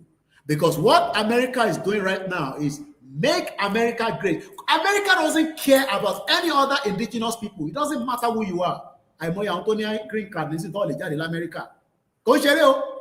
Tó bá jáde, they are scared to return back because they are likely not to return if tó bá gbé wọn. Tó bá ní American passport ó free. Kí ló dé táwọn ọ̀fẹ́ jàjà yẹn táwọn wà worried táwọn sticky energy wá sínú Nigeria when we can push and get a country of our own and then work with other indigenous people that wants to do business, that wants to another countries. Let me read that quickly. Since returning to office in January or 2025, the US President Donald Trump has introduced a sweeping global program of tariffs and threatened many more. He doesn't care. Lose out. Import from countries with which Trump has political grievances are subject to particular irate. To bá ń gbé àgbọn bọ̀ láti Nàìjíríà, ó máa tax ẹ. But ó prefer pé kó wá gbin àgbọn yẹn ní Amẹ́ríkà. Kó fún ẹ ní gbogbo tó fẹ́, incentive tó bá fẹ́. This is what we're going to do as well. Ẹni tó bá fẹ́ wá gbalẹ̀ lọ́wọ́ wa ní Ìbàràpá ni, à ń mọ̀ pé ó fẹ́ wá establish a business, but a fẹ́ wà nínú Nàìjíríà that is bringing nothing more than pain to millions of our people. Why? Báwo ni ẹ ṣe láti difficult láti understand across the board of every part of our. Mo ń rí ṣe wọn kí n bá lóye sọ̀rọ̀ ní NBA ní Enugu. What is my business when we have a Yoruba country in Enugu? Kí ni kàn mí pẹ̀lú Enugu? Kí ni kàn mí pẹ̀lú Anambra? Tí bá fẹ́ rán lọ́yà wa lọ sí Enugu, àwọn ọ̀pá rán lọ sí Biafra country. Ẹ bá gbọ́n sókè tó wà lórí TikTok. Ẹ káàsán, Mr. Koiki. Ẹ káàsán sá. Ẹ kú ètò. Ọlọ́run ló ń tò. Ọlọ́run á máa kú ní ṣe lágbọ̀dọ̀ náà. Ṣẹ́dùmarè. Gbogbo tàdé nípa náà abọ́ sáyọ̀. Àṣẹ o. Ṣé rí èròǹgbà mi lórí nǹkan tẹ́ ti sọ bọ̀ látàárọ̀ lákọ̀ọ́kọ́ àti láti gba orílẹ̀-èdè wa tó ṣe orílẹ̀-èdè wa tàbí ti Yorùbá. Àwọn tó jẹ́ ọ̀tọ̀kùnrin ìlú wa tó yẹ kí wọ́n lẹ́nu lẹ́ẹ̀kan. Kí ni ipa táwọn gbogbo kó bó ṣe jẹ́ pé àwa tá à ní ìkọ̀kọ̀ yìí àwa lòun wá já síta lójoojúmọ́ torí ṣe rí àwọn tó jẹ́ àwọn tí wọ́n lẹ́nu lẹ́ẹ̀kan tí wọ́n tẹnu wọn gbọ́rọ̀ láwùjọ tó ẹkùn darí nǹkan wọn bá sílé láti lè jẹ́ kí nǹkan yìí kó ṣeé ṣe fún wa. Kí ni ipa táwọn gangan kó lórí ọ̀rọ̀ yìí? Ó jẹ́ nǹkan àkọ́kọ́. Ẹ jẹ́ ń dá yín lò lákọ̀ọ́kọ́ yẹn. Ṣẹ̀rá àwọn tẹ́ ń sọ yẹn sà, ẹni sùúrù sà. Ṣẹ̀rá àwọn tẹ́ ń sọ yẹn kákọ̀ bọ́ tẹ̀sẹ̀ lẹ́sẹ̀kẹsẹ̀. Agenda Nàìjíríà ni wọ́n, they are part of the British stooge. Àwọn ẹrú Fúlàní àti Britain ni wọ́n. Ṣèyí Mákindé is talking about being a president of Nigeria in 2027. Kí ló mean by that? What does it mean by that? Gbogbo títì wà ní Ìbàdàn tó rí ṣe, Ọ̀yọ́ ń bẹ̀ yẹn wọ̀ rí kankan ṣe, Ìbàràpá kò sí infrastructure. Let us remain within ourselves. Yayi ní sínú ọ̀nà the governor of Ogun State. Kí ni kan tó mean by that? So all these are part of the agenda of Britain. So tẹ́bá ariwo tàwa tó ń jáde nísìn, ariwo tí wọ́n lè kó jáde jù, but they are not interested because of nothing more than the fact that they are part of the British agenda. Agenda Britain ni gbogbo wọn. So that answered the question. Because there's no reason for them to be talking about Nigeria. Let's tell Tinubu to dissolve the union. Let everybody then rework it back. Anti-constitution Nigeria, ilẹ̀ Oòduà bá ní a lè ṣe politics. Kó lọ ṣe politics yẹn. Ẹni tó bá fẹ́ ṣe business, kó ṣe business. But the fact that they are not interested in this because number one, Oma reveal a lot of things that most of them doesn't want. Kí ni kan náà, Oma reveal a true identity of who we are. Because the 1914 amalgamation yẹn ó ti dá wàhálà tó pọ̀ sílẹ̀ tí a gbọ́dọ̀ tètè dissolve. If not, the next generation will suffer the consequence. Because 1804 to 1806 ni wọ́n pa gbogbo àwọn tó ń pè láwùsá tó gbalẹ̀ mọ́ wọn lọ́wọ́. That agenda is real. Bí a ṣe Mákindé máa wà láyé in another 100 years, it's not likely, kò possible. I will not be around. Gbogbo àwọn táwọn sọ ní 1806 yẹn nísìn, àwọn ọmọ wọn láàrin tó ń set up business. Ṣé ẹ̀yin lè set up, ẹ má bínú, bí business èlò lẹ́yìn lè set up nílẹ̀ Yorùbá nísìn, kátẹ̀ kájọ gbá papọ̀. We have somebody setting up in Yoruba land, a Fulani man, who established an empire. What they believe is striking gold. Do you know what the meaning of that is? These are not the ones that are killing us in the forest now. These are this one that would destroy anything Yoruba land with their policy. Because we know how these things work. The oligarchs are working around the world. The more money you have, the more you can suppress the people. Won't suppress wa. So make sense. It makes sense. So that is the fact that someone who were interested for us to have an independent country. But once you wrote, but nobody even know what is going to happen. We pray he finish this tenure, but nobody knows the agenda of this Fulanis. And we know what they can do. And they can destroy us with anything. GMO, and got this, and got that. Tinubu is tolerating all this nonsense, yet, and will not affect you. Yoruba no affect you. Ẹ lọ gbé tọ́kì mẹ́ta kẹgbẹ́ kọjá ní Senegal náà bẹ́ẹ̀ ẹ̀rí kan tó máa fún ṣe. Ẹ mọye àwọn custom tó wà láti Benin Republic dénú Badagry. Ṣé bẹ́ẹ̀ náà ló ṣe rí ní Kano? Ṣé bẹ́ẹ̀ náà ló rí ní gbogbo àwọn bọ́dà tí wọ́n lọ́hùn? Ṣebí gbogbo àlárí pọ́n máa fẹsẹ̀ rìn wọlé ni? Ṣebí torí pé a lè máa lọ síbẹ̀ èmi ò lè rán mídíà mi lọ síbẹ̀ ní sí because it's a volatile area. Ẹgbọ́n sókè. Ẹ ṣe torí ṣe rí àwọn tẹ́ ẹ dárúkọ yìí ó máa ń wo àwọn program tó jẹ́ pé tí wọ́n bá ní àwọn ní meeting gbogbo round table wọn tó máa ń ṣe lógo Yorùbá yìí ni wọ́n ń gbé sórí tébù wọn ìròrí wọn ní ká ní pé kò ṣiṣẹ́ ni àbí kí ni nǹkan tó ń bá kiri torí mo kàn máa wò pé àwọn tó jẹ́ bí head governors of Yorùbá land lónìí ọ̀pọ̀lọpọ̀ wọn àpò ara wọn náà jìjà torí mo wò pé bí odidi ilẹ̀ Yorùbá ṣe wà bó jẹ́ pé lọ́wọ́ ìbáyìí gómìnà 6 là níbẹ̀. Bẹ́ẹ̀ni. Kí ni nǹkan tó mú wọn tí ọpọlọ wọn ò lè ṣiṣẹ́ sọ́nà kan ṣoṣo pé ẹ̀yin yọ̀ bí ẹ ti ká gbọ́ sáwọn ọmọ wa yìí lẹ́nu ká tẹ̀lé ìlànà wọn ká mọ ibi tọ́rọ̀ wa máa já sí. Tinubu tó wà lórí president àwọn ẹ̀kọ́ tó ọmọ Yorùbá lélẹ̀ àwọn gómìnà 6 yìí wọn lè pe ìpàdé kọ́ pé Tinubu wípé àǹkan báyìí la fẹ́ kó ṣe kí ni kó kọ̀rọ̀ sí wọn lẹ́nu ìyẹn lọ bẹ́ẹ̀ lápá kan. Lẹ́yìn ilé ìtẹ́tù wa sọ pé kí ni àfojúsùn wa ní 2035 ṣe rí ọ̀rọ̀ yìí ó bomi tútù sí mi lọ́kàn ó mú rẹ̀wẹ̀sì ọkàn díẹ̀ bá torí pé 2035 táwọn wò yẹn ó lọ jìnnà díẹ̀ lójú tèmi.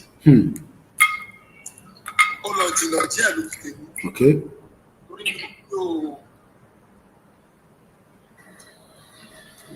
À ń gbádùn yìí, mo ń gbọ́ yín, à ń gbọ́ yín sà, mo ń change background yẹn padà ni, à ń gbọ́ yín. Torí 2035 náà sọ yìí, ọdún 10 síbi tá a wà yìí. Bẹ́ẹ̀ni. Ṣe rí tabanikawo torí president Burkina Faso tó dórí ipò kò tí ì pé ọdún mẹ́rin. Bẹ́ẹ̀ni. Kò tí ì pé ọdún mẹ́rin.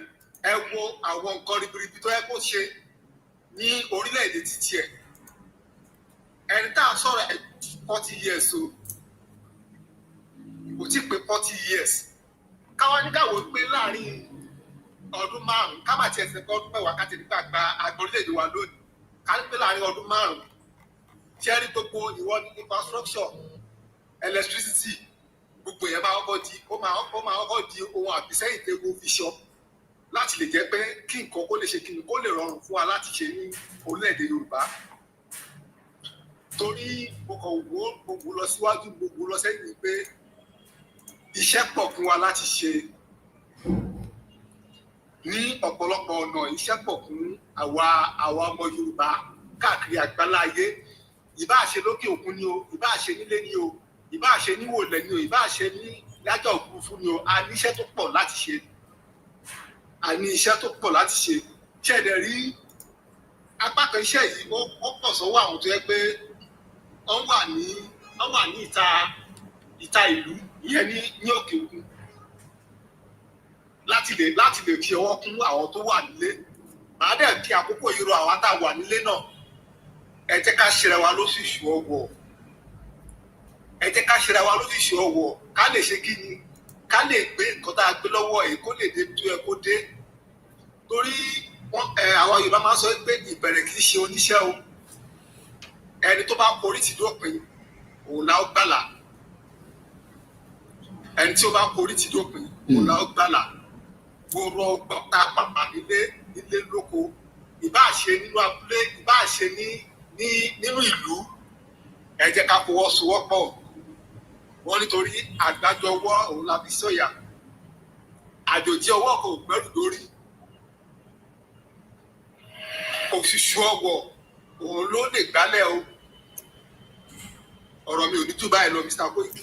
Ọba Elédùmarè ní jẹ́ ká sọ̀rọ̀ tán ẹ ṣé gan ni fún contribution yẹn, thank you very much, ẹ ṣé gan ni sir, ẹ bá ń kí àwọn ará ilé.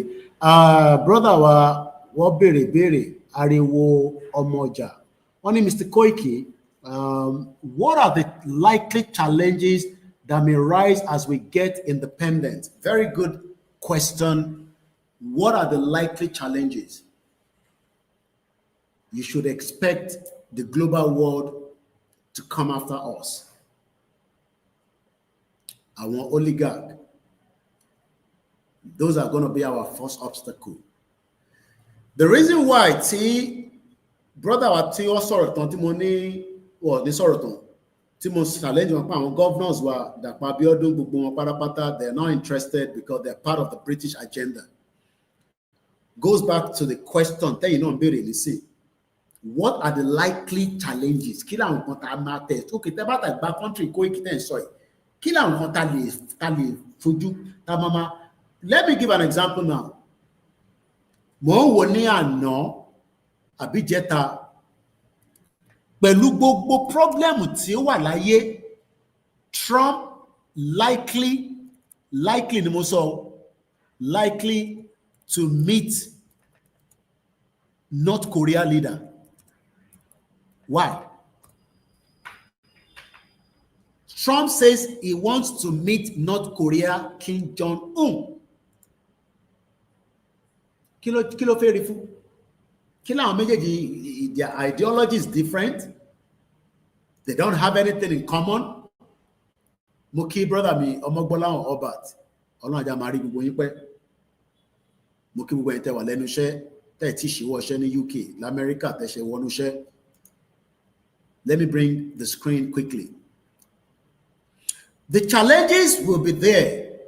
The world is full of challenges. One of those challenges is wọ́n gbé wa lẹ́rú àwọn bàbá ńlá wa for many years, kò ń sọ̀rọ̀ 100 years, kò ń sọ̀rọ̀ 200 years.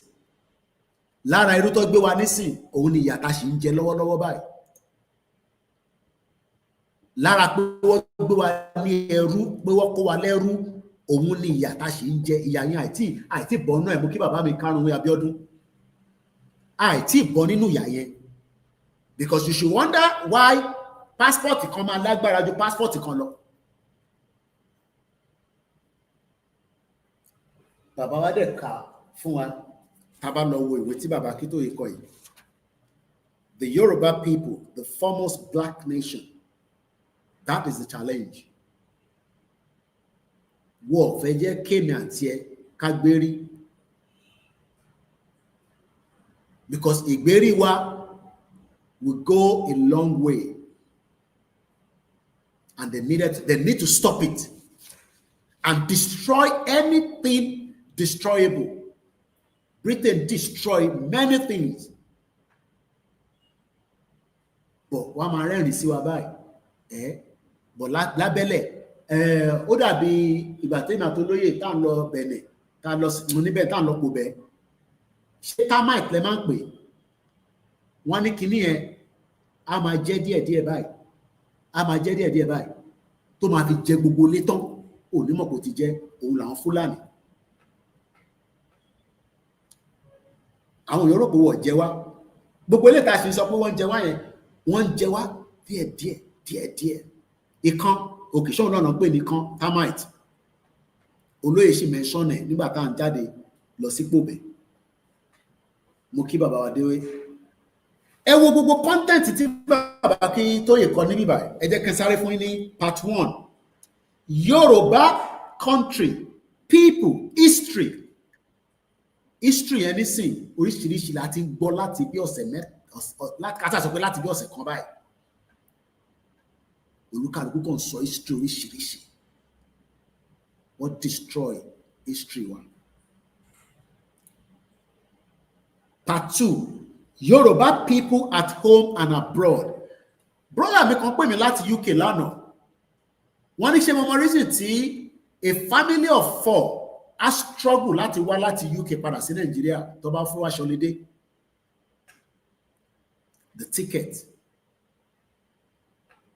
The average ticket from UK to Nigeria, ẹ jẹ́ ká sáré wò, because èmi máa ń like mú fact jáde.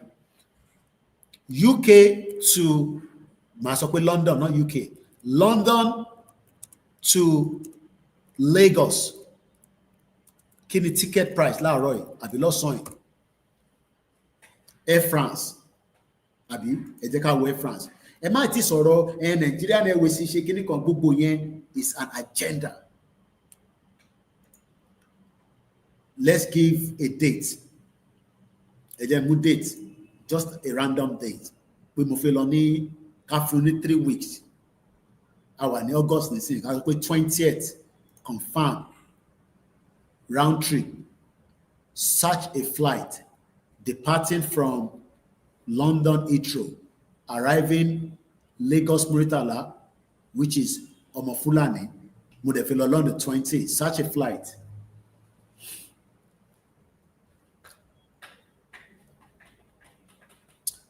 The average price is coming back with on the 20th, a premium, just the promo fare economy, going 293. I hope it's right, or 296. Let's click on that. Aberek will return. More just the basic. One small bag, select, move anything. Now, Oberek people move pada. Move pada ni, let's say, interconfederation, just quick in and out. I'm a pada ni after October 1st, Obash independent, Saturday 4th of October. Kawa wo gbogbo total package yẹn. Mo fẹ́ kankan basic náà ni 375 coming back. Nothing added to it, just basic. So to and fro kò ṣe peak period, okay? Lè máa ọmọ kúrò ní school ní time yẹn tí mo ń gún yìí nísìnyí, because àwọn ọmọ máa wọlé ní school ní next week, I believe. 667. Bí a tó bá máa add the bit and bit more, kàtà sọ pé give and take 700. Okay, kàtà sọ pé èèyàn fẹ́ mú ọmọ mẹ́rin wá fẹ́ni tó lọ́mọ mẹ́rin, and every person has 4 child, or ká sọ pé ọmọ mẹ́ta. Ẹ jẹ́ ká calculate ìyàwó, bàbá àtọmọ mẹ́ta, so a máa mú by èèyàn mélòó nìyẹn? Ó di 5. So ẹ jẹ́ ká mú 700 times 5, that's 3,500 pounds.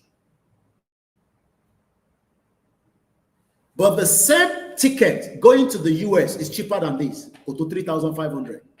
Anyone sọ fún mi pé it's a deliberate act, one more, to make it like that, so that Kamale máa láǹfààní àti kó àwọn ọmọ wa wá sílé. Give and take 4,000 pounds. Ká tẹ̀ sọ pé gbogbo ẹ̀ pátápátá package yẹn kò tí sówó tó máa fi wọ mọ́tò láti ilé ẹ̀ dé Heathrow. Ká tẹ̀ sọ pé ò ní di spending money, pé ò nílé ní Nàìjíríà, ibi tó máa dé sí wà, kò kọ̀ oúnjẹ sílé, kò dẹ̀ gbé mọ́tò ẹ̀ jáde, kó rẹ̀ epo sí. Nígbà tá àjọ ọmọ ra wa dé tó fi kó host the program ni, ṣe rí kórí orí àwọn ọmọ bí i Pakistan ni wọ́n ni, bí i Somali ni wọ́n ni. Let me show you that ká wá padà sọ́dọ̀ Donald Trump. So mo sì fẹ́ dáhùn ìbéèrè yẹn pé what are the challenges? Ṣá máa face challenges? Yes, anywhere in the world today there is a lot of challenges. Challenges will be there even after we have left Nigeria. What are the challenges? Kò ṣe challenges èmi àti Ifẹ̀ tá à ń bára wa jà àbí Ọ̀yọ́ tá à ń bára wa jà. No, the challenges is more of the Europeans that wants to destabilize that country, just as they've done with the indigenous people. Because mọ̀ra wa rí kọ́ tó kó gbogbo àpapọ̀. The average price airline ticket in lẹ́wọ̀n yẹn tẹ́wà lórí line 677 ọkọ àtìyàwó ọmọ mẹ́ta £3,500. Kò tí sẹ́ni tó lọ tí kò tí mọ̀gbà tó máa padà torí kò níwèé. Mo kí ẹ̀gbọ́n mi the real now. These are many reasons why the West would never want you to break away so that you can go and establish what works for you. In tí gbogbo iṣẹ́ ń pariwo Burkina Faso because ó ń ṣe tó work fáwọn ọ̀ràn ẹ̀. In tó work fún ìran ẹ̀ ló ń ṣe lọ́wọ́lọ́wọ́. Èyí tí President Bola Tinubu ń ṣe lọ́wọ́lọ́wọ́ kò work fún èmi. Ó lè wá work fún wa òbí ọmọ wọn rí. But 60 million of my people cannot have 3 square meal. Ebi ń pa wọ́n. Ẹni tó bá dẹ̀ jẹun, àjọ oúnjẹ ọ̀tẹ̀ ẹ̀. Kódà á tẹ̀ dànù for any amount. Tó bá ní ṣó lè tayọ mí Koiki ní 5,000 naira. Tébí dẹ̀ ń pa, a ní kọ́kọ́ fún òní 2,000 náà kó tẹ̀ kọ́kọ́ jẹun náà. Á tà dànù. Kò ń ṣe fọ́ọ̀tẹ̀. Báwo níbi tí ilẹ̀ tó lọ́ràá tó ní gbogbo nǹkan tí mo dé eléyìí ṣe tẹnumọ́ nísìn èyí tí mo kà lórí Google yàtọ̀ mo dé Ìbàràpá mo dé Ìgàngán mo rí gbogbo ilẹ̀ tó sùn lọ fíàn. Nothing seems to be appreciated and working from there. And the question is, for how long do we want to live in denial? For how long? So there will always be challenges because the reason why Tashe why in serious challenge this see is not because I'm kankan ṣe. Ṣé fi pé àwọn bàbá wo lọ́wọ́ ọmọ kankan ṣe. Wọ́n mọ̀ ṣe. Wọ́n jẹ́ kó rí ṣe ni. Some of you, some of you might say, Awólọ́wọ̀ bá ti jẹ́ kí a pín. Wọ́n mọ̀ ṣe, wọ́n mọ̀ the right thing. Wọ́n fẹ́ jẹ́ ká Awólọ́wọ̀ débẹ̀ débi pé ó máa sọ pé òun tẹ̀ fi ṣe Nàìjíríà. Even though he had the intention to be part of Nigeria, wọ́n jẹ́ kó rí ṣe. So why you now think that you are smarter? How can Tinubu be smarter than Awólọ́wọ̀? Ohun Ọlọ́run ló fi débẹ̀ nísìn. He has the option to dissolve the union now. If he fails to dissolve this union and it goes into like Yugoslavia, it would be a serious consequence for him. I hope most of you understand. 2035 is just 10 years, 1 decade. 2 decades, Timothy in the UK, don't put 27 years. In another 3 years, I think 30 years, Timothy in the UK. So that 10 years, Timothy, Tiba add them on age me missing. I'm 1978, we not add 10 years more. So Kashi Joko sorry social media, bye. Kashi ma pariwo pé a fẹ́ gba country. Torí a fẹ́ satisfy conscience àwọn kan. Tí àmọ́jọ́ tẹ̀ ní ẹlẹ́bọ̀. Because if anything happens to Tinubu now, Shettima becomes your president, automatic. The games change again. I think some of you need to start understanding that that's why I say, what is my business? All these fake lawyers. Àwọn lawyer olè, àwọn lawyer jẹgúrú jẹrá ní Enugu. Though wọ́n sọ títọ́ wọn níjọba yóò ṣiṣẹ́. So tíjọba yẹn ò bá ṣiṣẹ́ ní Nàìjíríà, a ṣe dissolve union yẹn, ká wá wo ìjọba wo ló lè ṣiṣẹ́ fún ọmọ Yorùbá. Because ìjọba Nàìjíríà ò ṣiṣẹ́ fún ọmọ Yorùbá. Is a threat to our life, is a threat to our identity. Why are you living in denial? If you are comfortable, 60 million people are not comfortable.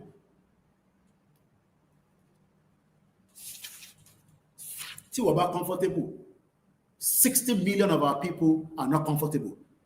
Let's go back to the tariff. The Americans so. Madale ṣẹlẹ̀ sí bíbá. A máa tax yín pa ni. Gbogbo nǹkan tẹ́ bá fẹ́ gbé wá. Ó bá máa gbé ògiri bọ̀. Business kan láwọn Nàìjíríà ń ṣe tán náà send the business lọ sí America. Ṣé ìtàn bẹ́ẹ̀ gbé sínú suitcase? Ìyẹn kan ló ń pè ní business. A business is pé a fẹ́ lòdì kí ni the crop that is already send is America. Tó máa jẹ́ tó máa fún wa lówó tá máa jẹ́ pé gbogbo Ìbàràpá yẹn la máa ní kó máa gbìn níbẹ̀. Ṣé cassava? Tá máa lòdì 3 in a day. Mo kàn lò yẹn ni o. Cargo ship, no, cargo airline, àwọn cargo tó fi ń gbé, tó máa fi ń gbé àwọn ẹrù ńlá. Mẹ́ta ká máa lóde láti Ìbàràpá, cassava nìkan kó máa bá gbé lọ sí America. Because cassava wà lára tó fi ń ṣe Guinness tó mú yẹn. Are you with me? But Ìbàràpá nísìn, they are even struggling to have a life. Àdúpẹ́ fún olóyè tó tẹ̀ bá wọn púṣì àwọn jẹgúrújẹrá tó bá yá nísìn ọmọ ilé Fúlàní nísìn á náà fẹ́ rọlẹ̀ ní Ìbàràpá á náà fẹ́ sọ Ìbàràpá di Disney World fún wa lọ á náà fẹ́ sọ Ìbàràpá di Disney World mú kí àṣírí kọ̀kọ̀ Elédùmarè mú kí Mr. Olamide. Why are we fooling ourselves around Nigeria as Emekawe Oka tó Baba Akintoye? Baba Akintoye bá ìwọ bàbá wo ó bá bàbá wo ìbò kan gbọ́tàn bàbá wo lọ́wọ́ ni ìwọ bá wọn ṣe ni. Àwọn tó bá bàbá wo lọ́wọ́ ṣe làwọn eléyìí. Wọ́n ti rínú, wọ́n ti rí ẹ̀fùn, wọ́n ti rí òdodo pé Nàìjíríà yóò lè ṣiṣẹ́ fọ́mọ Yorùbá. Bóhùn ẹ̀ kó lọ ka MBA l'Amẹ́ríkà ní Harvard tó bá padà wá òfútù fẹ́ tẹ̀ ni orí Fúlàní ló máa jókòó lé lórí. Àbí Fúlàní ló máa jókòó lé lórí rather. Why are we trying to look into the issue and think that, oh, kò kàn mí nísìn? Because you are comfortable. Muki Diziman, Muki Baba Adejobi, Akola Jimoini, in the 29 August on the Koikimedia. Why is America want to be great? Can Nigeria be great? Ìbéèrè ni, can Nigeria be great? Ṣé Nigeria lè ever great? Níbo ló fẹ́ gbà great? Àdúgbò ló máa gbà great? Ta ló máa jẹ́ kó great? Ṣé gbogbo policy Tinubu lè jẹ́ kí Nigeria great with this fraudulent constitution? Ìgbò ń fà lọ́rùn, Haúsá ń fà lọ́rùn, gbogbo wọn ń fà lọ́rùn, gbogbo tó fẹ́ ṣe wọ̀ jẹ́ kó rí ṣe. Tó bá tẹ̀ ládìyàn tó dá kó fẹ́ rí ṣe. Tó bá tẹ̀ wá rí ṣe tán, ó náà ti save $40-something billion fún reserve. Àfi kó ya kó gbogbo ẹ̀ kúrò ńlẹ̀ o. Èmi pray pé kó gbogbo kí gbogbo reserve yẹ kó empty kó máa kó bọ̀ nílẹ̀ Yorùbá. Ó tó bẹ̀ ojú bẹ́ẹ̀ lọ. Ó lè táwọn ti jà kó ṣe kékeré náà. We might not agree with him. I've told him this. Split everything into 3. Kolukaluku DTM. The longer we stay in Nigeria, the more problem we are going to face. The consequences will be me and you, especially in TLA Soro Tedake. Enjoy the video. Enjoy Burna Boy. When our life is at threat. Let's go back to the BBC. Wọ́n ní nígbà tó padà dé surface láti 2025 kò tí lo ọdún kan Donald Trump. Ó ní kò sí tó kàn òun, America must be great. Bó bá àwọn Africa kò má great, problem tí yín nìyẹn, ẹ̀yin ní kẹ́ lọ yanjú ọ̀rọ̀ yín. Òun làwọn náà rẹ̀ yanjú lọ́wọ́lọ́wọ́ yìí. Ó máa dìjà àìtí mọ̀. Kò ní dìjà àìtí mọ̀. But everybody knows the truth. Ilẹ̀kùn tá à ń kàn yìí, tá à ń kàn lójoojúmọ́ yìí, tẹ̀lé fi ṣì ìpalà máa fi jà níjọ́ kan. Mo kí màmá mi káàbọ̀ sórí ètò. Ẹ bá ń kí gbogbo àwọn Muslim Association of Nigeria tó ń bẹ ní United Kingdom. Púpọ̀ ní wọn ló ń support Yorùbá nation. Kódà àfáà àbẹ̀gàn support. Bọ̀ orúkọ tó ń pè wọ́n nìyẹn. A lè change ẹ̀. Ẹ bá ń kí ajá white, ẹ bá ń kí gbogbo wọn. Import from countries with which Donald Trump has political grievances are subject to particular high rate. Goods from Nigeria, China, Germany, Canada, wọ́n ẹ̀yin wá scarce bí wèrè l'Amẹ́ríkà. O lè gbé pa, o lè àbí mo parọ́, ṣó ti normal, ẹ̀gbọ́n mi the real norm ẹ̀yin tẹ́ wà l'Amẹ́ríkà. O lè gba gidi wọ Amẹ́ríkà nísìn inú stock ó fẹ́ gbẹ́yìn bí 48 crate. Bí a bó ṣe máa ń rà tẹ́lẹ̀ wá ní no. Because àgbẹ̀ bí ṣe gbọ́n ní Canada ló ti máa ń gbẹ́yìn yẹn wá tẹ́lẹ̀. Ó ní ẹ wá set up poultry yẹn sí Amẹ́ríkà. This is a job opportunity. The incentive will be there. Gbogbo ilẹ̀ tí mò ń rí káàkiri gbogbo ibi tá a ti lọ yẹn. Kọ́ set up poultry now. Poultry tó yẹ pé ó lè save gbogbo, ó lè survive ilẹ̀ Yorùbá àti gbogbo Africa. Mo kí brother mi Tokyo 778. Bẹ́ẹ̀ni, sooner or later ó máa di woro sí woro. Torí àwọn òkè ọya náà nígbà wọ̀dẹ̀ nígbà. Gbogbo tó bá wọn Tinubu ni kó fi bá wọn play game yẹn. But it's putting our life in danger. ẹ máa rántí pé mò ń sọ. But ṣé Baba Akintoye ní right láti forge ahead? Yes, I have told Baba Akintoye he has every right. He has the backing. A lè dúró de gbogbo ẹ̀yin tẹ́ ń sọ pé ká dúró de yìí. Tó ta bá dúró de gbogbo yín, ẹ máa kó gbogbo àti problem. Ẹni orí bá yọ ni. Tó bá tà sí lè sá kúrò ní Nàìjíríà láàrin méjì tíjà bá bẹ̀rẹ̀. Bó ṣe gbogbo èèyàn ló máa sá. Why do we need to wait when we can dissolve the union? The union can be dissolved peacefully, but I don't think they want peace. Goods from other countries who have agreed trade deals face lower duty. It American sọ ní siniya, bí mo parọ́ ìtẹ̀wà l'Amẹ́ríkà, ṣé bó ṣe rí kọ́ nìyẹn?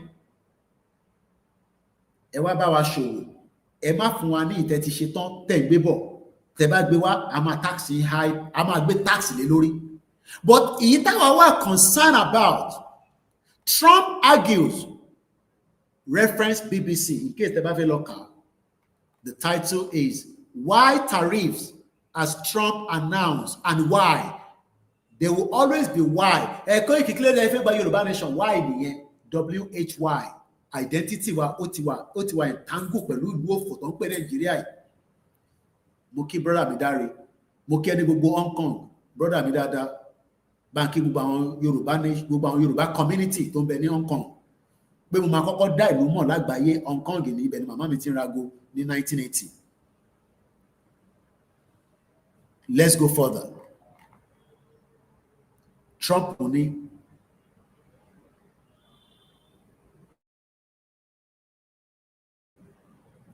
argues that the tariff boosts American manufacturing and protects jobs. How many jobs has Tinubu protected? Láti ìgbà tó ti wọlé dé. Tẹ̀wá ní tó bá dé 2027, our protect iṣẹ́ tó kù. Láti ìgbà tí Jagaban ti wà lórí oyè. Lọ́dún méjì, ó lọ lọ́dún mẹ́ta, kò dẹ̀ sí governance mobile, campaign ti bẹ̀rẹ̀. Maybe you don't know. The campaign have started. Mo rí governor kan tí wọ́n ní kọ́ tún ya ní 300 billion. Mo fi dárúkọ, kó má dàgbà ṣe state yìí nìkan ni. And all the roads are very bad. Tí bá ní very bad. Ẹ máa ń mọ òyìnbó tó bá ní is bad náà ni. Trump sọ pé gbogbo ìlú tó bá ti lè wá manufacture nǹkan yẹn nínú ìlú àwọn Amẹ́ríkà, forget it. O protect iṣẹ́. Ṣé ilẹ̀ Yorùbá ṣe ń protect iṣẹ́? Inú ẹ̀yin máa ń dùn bẹ́ẹ̀ ṣe máa ń ra àwọn tó ń ta mọ́ínmọ́ín, ta kúlíkúlí lójú títì yẹn. I'm not talking about those kind of jobs. I'm talking about the main jobs. Ìwọ tó kàwé.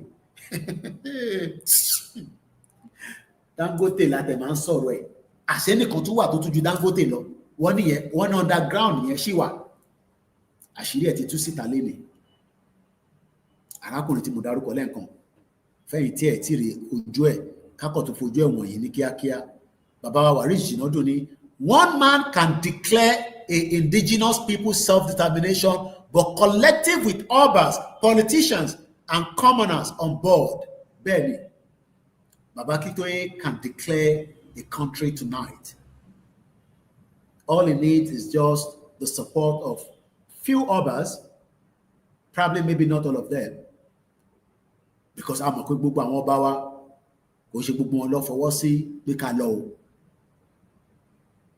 but a lot of them agree that Enti Koiki sọ òtítọ́ ló sọ. Kábíyèsí ò jiyàn ẹ̀. Mo kí bàbá mi méjèèjì. Bàbá mi Aláàfin ò jiyàn pé tí mò ń sọ pé ráìtì kọ́ ni. Bẹ́ẹ̀ ni bàbá wa Ọọ̀ni of Ifẹ̀, àwọn náà jiyàn ẹ̀. Bàbá wa Ọlọ́wọ̀ Fọ̀wọ̀, gbogbo wọn bẹ́ẹ̀ lọ. Títí dé Asígan, Àbàràpá méjèèjì, Olúkẹ̀rẹ́ of Èkìtì. Every single one of them knows that ìran ọmọ aládé sí níbi tó jẹ́ ká wà gangan. Mo wá ń béèrè pé by 2035, where do you expect? Because èyí lè rò kó pẹ́. I remember when I got into the UK in 1998, September, ni mo wọ UK. Mo rò pé kò ní pẹ́. Wúrúwúrúwúrúwúrúwúrúwúrúwúrúwúrúwúrúwúrú. àkọ́kọ́ bẹ̀rẹ̀ sí fàrọ̀ ìwé mo kọ́kọ́ fa ìwé títí pé mo fẹ́ gba ìwé lásán pé mo kàn fẹ́ ṣiṣẹ́. I mean, so they are protecting their people, protecting their jobs. Ìyẹn làwọn British ṣiṣẹ́ sọ, even though àmọ̀ pé àwọn lazy, àwọn ọmọ wọn lazy, wọn fẹ́ ṣiṣẹ́. But why expect pé wọ́n tó dé lánàá tó ń ṣiṣẹ́ care? Most of you don't know that ìwọ tó gba COS wọlé, wò mí dáadáa, gbọ́ mi dáadáa, o tó bẹ́ẹ̀ kó lọ fi ṣiṣẹ́ accounting. Gbogbo ẹni mo fi sọ, àfi tó bá change status ẹ, o fi COS wọlé, o wá ní I graduate from Unilag, accountant, iṣẹ́ accountant ni mo wá. Ìjẹ́ ọmọ tó ń sọ. Because that job is not meant for you. It's a protected job for the citizen. Citizen. Ọmọ ìlú, ìwọ kì í ṣọmọ ìlú, àjòjì nìyẹn. Ó wá ṣiṣẹ́ ni. Bẹ́ẹ̀ni, Sunday Igboho kì í ṣe ọ̀daràn. Ó ṣe Yorùbá Nation La Fẹ́ TV. Ó ní ẹ má pè lọ́daràn mọ́, kò kì í ṣe ọ̀daràn. Ó dà pé ò gbọ́ mi yé. Ọbẹ̀ rí visa student ṣe. Bí àwọn akọ́ ṣiṣẹ́ ní Tesco checkout. Òun wá ń wo àwọn ṣé Deloitte ló máa ń pè wọ́n. Ọlọ́run jẹ́ oríṣẹ́ ní Deloitte. Irọ́ ló pa Ọlọ́run lè jẹ́ oríṣẹ́ ní Deloitte. Ó lè rí ṣe gba iṣẹ́ níṣe ní Deloitte. Bóyá tó bá wá ṣe change of status. Ìyẹn rẹ̀ ń ṣe process tó ń yá. Bó wọlé lè ní kò ṣe tó ń yá. Gbogbo àwọn tó fẹ́ gbàwé wọn Ọlọ́run jẹ́ kẹrí gbà 15 years èmi ò gbàdúrà pé kí ti tó bẹ́ẹ̀. You know why? Because wọ́n gbọ́dọ̀ protect aráàlú. Ó mo wo bàbá kan sí lórí Instagram lánàá àbíjọ́ ni wọ́n fi wọ̀n mi àwọn tíìmù wa. Ó náà òun sick òun lọ sí hospital mọ̀ ọ̀lú tó wà. Wọ́n ní kó ń dúró ní September kó tó wá ṣe blood test. Ó náà òun dẹ̀ sanwó every month.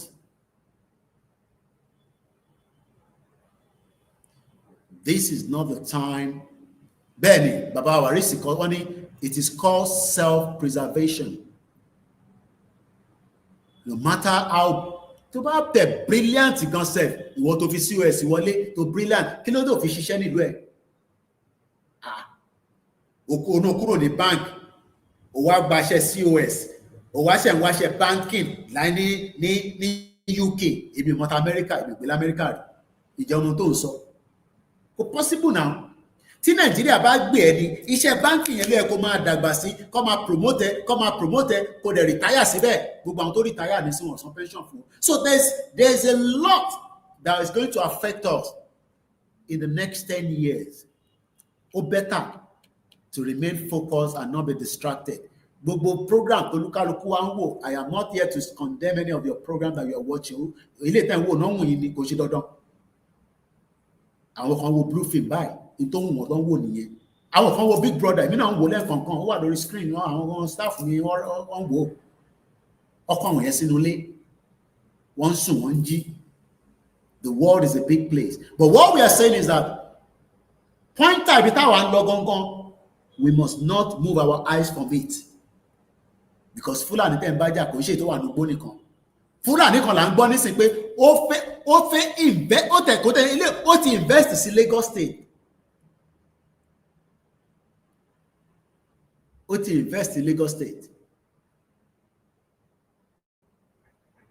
Nigeria is not meant for us. Ó lè wà fáwọn Igbo, àwọn Hausa, but fún ìran ọmọ aládé, Nigeria is not meant for us.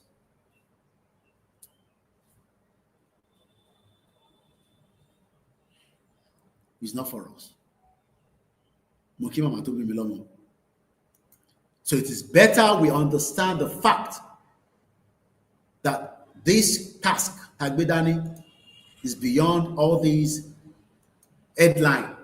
Ìyẹn ló easy to ṣe bẹ́ẹ̀ mi kọ́, èmi náà take time mi. Mo mọ̀ pé máa ń pẹ́ bẹ́ẹ̀ yẹn kan tó join video, join picture, ta fi ṣe thumbs yẹn, èmi ò ní time yẹn. Ibo lèmi ti ní time yẹn. Àwọn kan iṣẹ́ táwọn àwọn kan gbaṣẹ́ YouTube yìí bí iṣẹ́ gidi ni. Do you blame them if they are making resources out of it? Èmi fẹ́ nílẹ̀ kémi náà máa gbin àgbàdo ní gbogbo ilẹ̀ ní hectares ká máa ṣe kí ni ká lọ gba àwọn tó ń bọ̀ láti African country ní ká máa bá wa ṣiṣẹ́ kébi ìjọba lé wọn lórí. Bẹ́ẹ̀ ni kò ṣe pé ká jókòó sórí YouTube ká máa ṣe headline Ìgbòho ṣẹ̀tọ̀, Ìgbòho ṣẹ̀yàgbẹ́. No. There's a lot we can get out of Yoruba land that's sitting on the YouTube, but YouTube is the next game. Táwọn èèyàn fi ń ṣe kí ni? It's educational purpose and it's also for other reasons. So ẹgbẹ́ program kan ìyẹn kọ́ ló matter. In tó matter sí wa lọ́wọ́lọ́wọ́ nísìn ó ní pé where do you expect us to be? Gbogbo wa pátá ta wà lórí ètò báyìí àtẹni tó máa tún gbọ́ kọ́nà fún gbogbo alẹ́ mi gúgùn.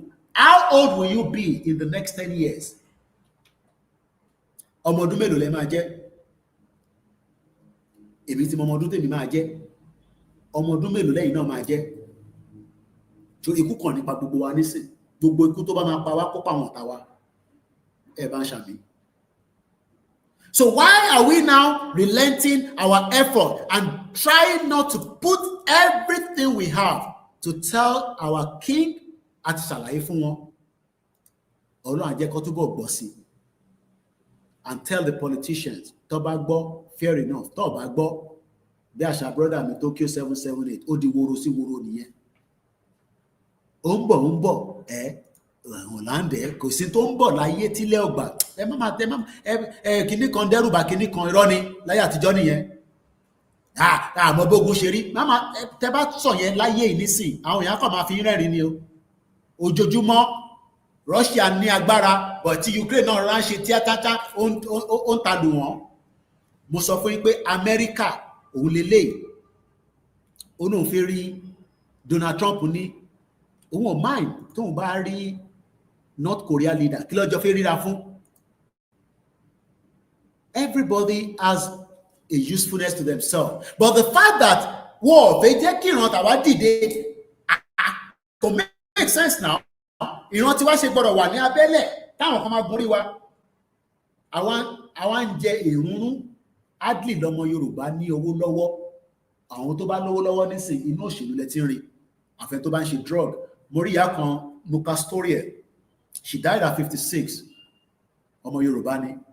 Mo rántí orúkọ yẹn àwọn tó bá ran story yẹn lára àwọn socialite ni drug ló máa ń gbé. Ó dà kó fi base yẹn sí kódà K1 ti kì dáadáa náà.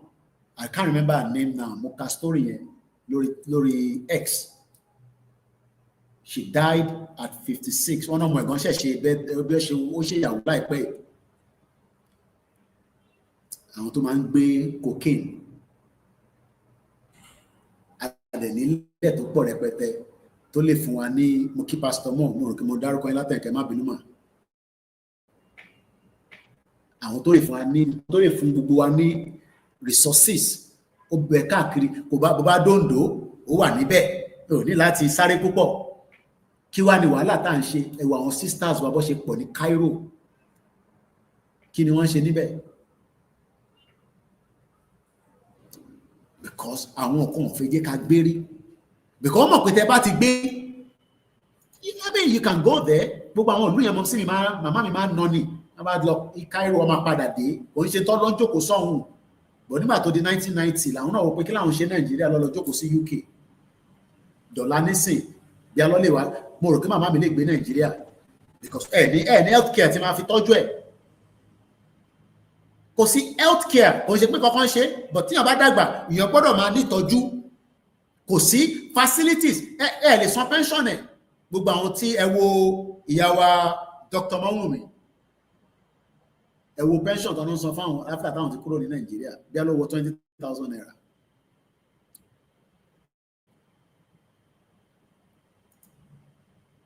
There will be challenges when we have a country. There's no doubt because the global world will be scared of us. Ẹ̀wọ̀n pàwọ̀ là ń bẹ̀rù wọn nísìn because ẹ̀rù máa ń bà wá. Ẹ̀rù bọ́mọ ṣe máa ń sọ̀rọ̀ ayé ọ̀tẹ̀ ẹ̀já. Ẹ̀rù tẹ̀ bá. Kí ló gbójú lé? Nígbà táwọn òyìnbó ń bọ̀, ṣẹ́rù bá wọn. Pẹ̀lú gbogbo tọ́nà ní nílẹ̀ Oòduà, gbogbo àní ogun, àní dis, alọ́pọlọ, they were able to infiltrate us. Táwa náà bá ti dá dúró, wọ́n mọ̀ tá máa ṣe ní Áfíríkà tí gbogbo Áfíríkà máa fi dìde. Traoré nìkan ò lè dá ṣe ti Burkina Faso kò lè dá ṣe. It needs many people of other indigenous, especially our ọmọ Oòduà ká dìde tán. But níbi tá ti ń ṣe election Nigeria, election tó wà accredited. Ọmọ tó ń pè pé kan wà accredited. Kò wà accredited, kò wúlò kankan. Because election was rigged by Britain in 1959. Wọ́n jẹ́ káwó lọ́wọ́ wọlé.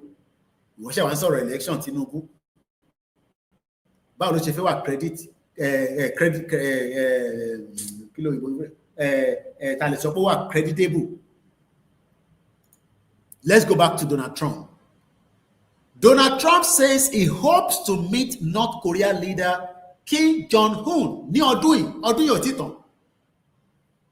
Why? Ṣùgbọ́n ní ọ̀tá láwọn méjèèjì enemy ni wọ́n. I have a great relation with Kim Jong-un. I hope it stays that way. We will have great relationship with Arewa. We will have great relationship with Biafra, with Japan, South Korea, North Korea, UK, Ireland, gbogbo ìlú tó wà lágbàáyé. But they are not interested to dissolution of Nigeria because gbogbo wọn lọ suck, gbogbo wọn ni monster. Wọ́n ti plug ara wọn sínú Nigeria. Wọ́n plug ara wọn. Ẹ gbọ́ pé ọmọ Palestinian kan tó ṣẹ̀bùn láìpẹ́ mo ní Nigerian passport. During an Oval Office meeting with the South Korea new president, Lee Jae-myung, US President Donald Trump says he would like to meet with North Korean leader Kim Jong-un as soon as this year. And this year is winding down gradually. I spend a lot of free time with him talking about things that we probably aren't supposed to talk about. Gbogbo tí olóyè bá sọ ní gbogbo èèyàn fẹ́ sọ̀rọ̀ rí lórí. And we understand the reason why.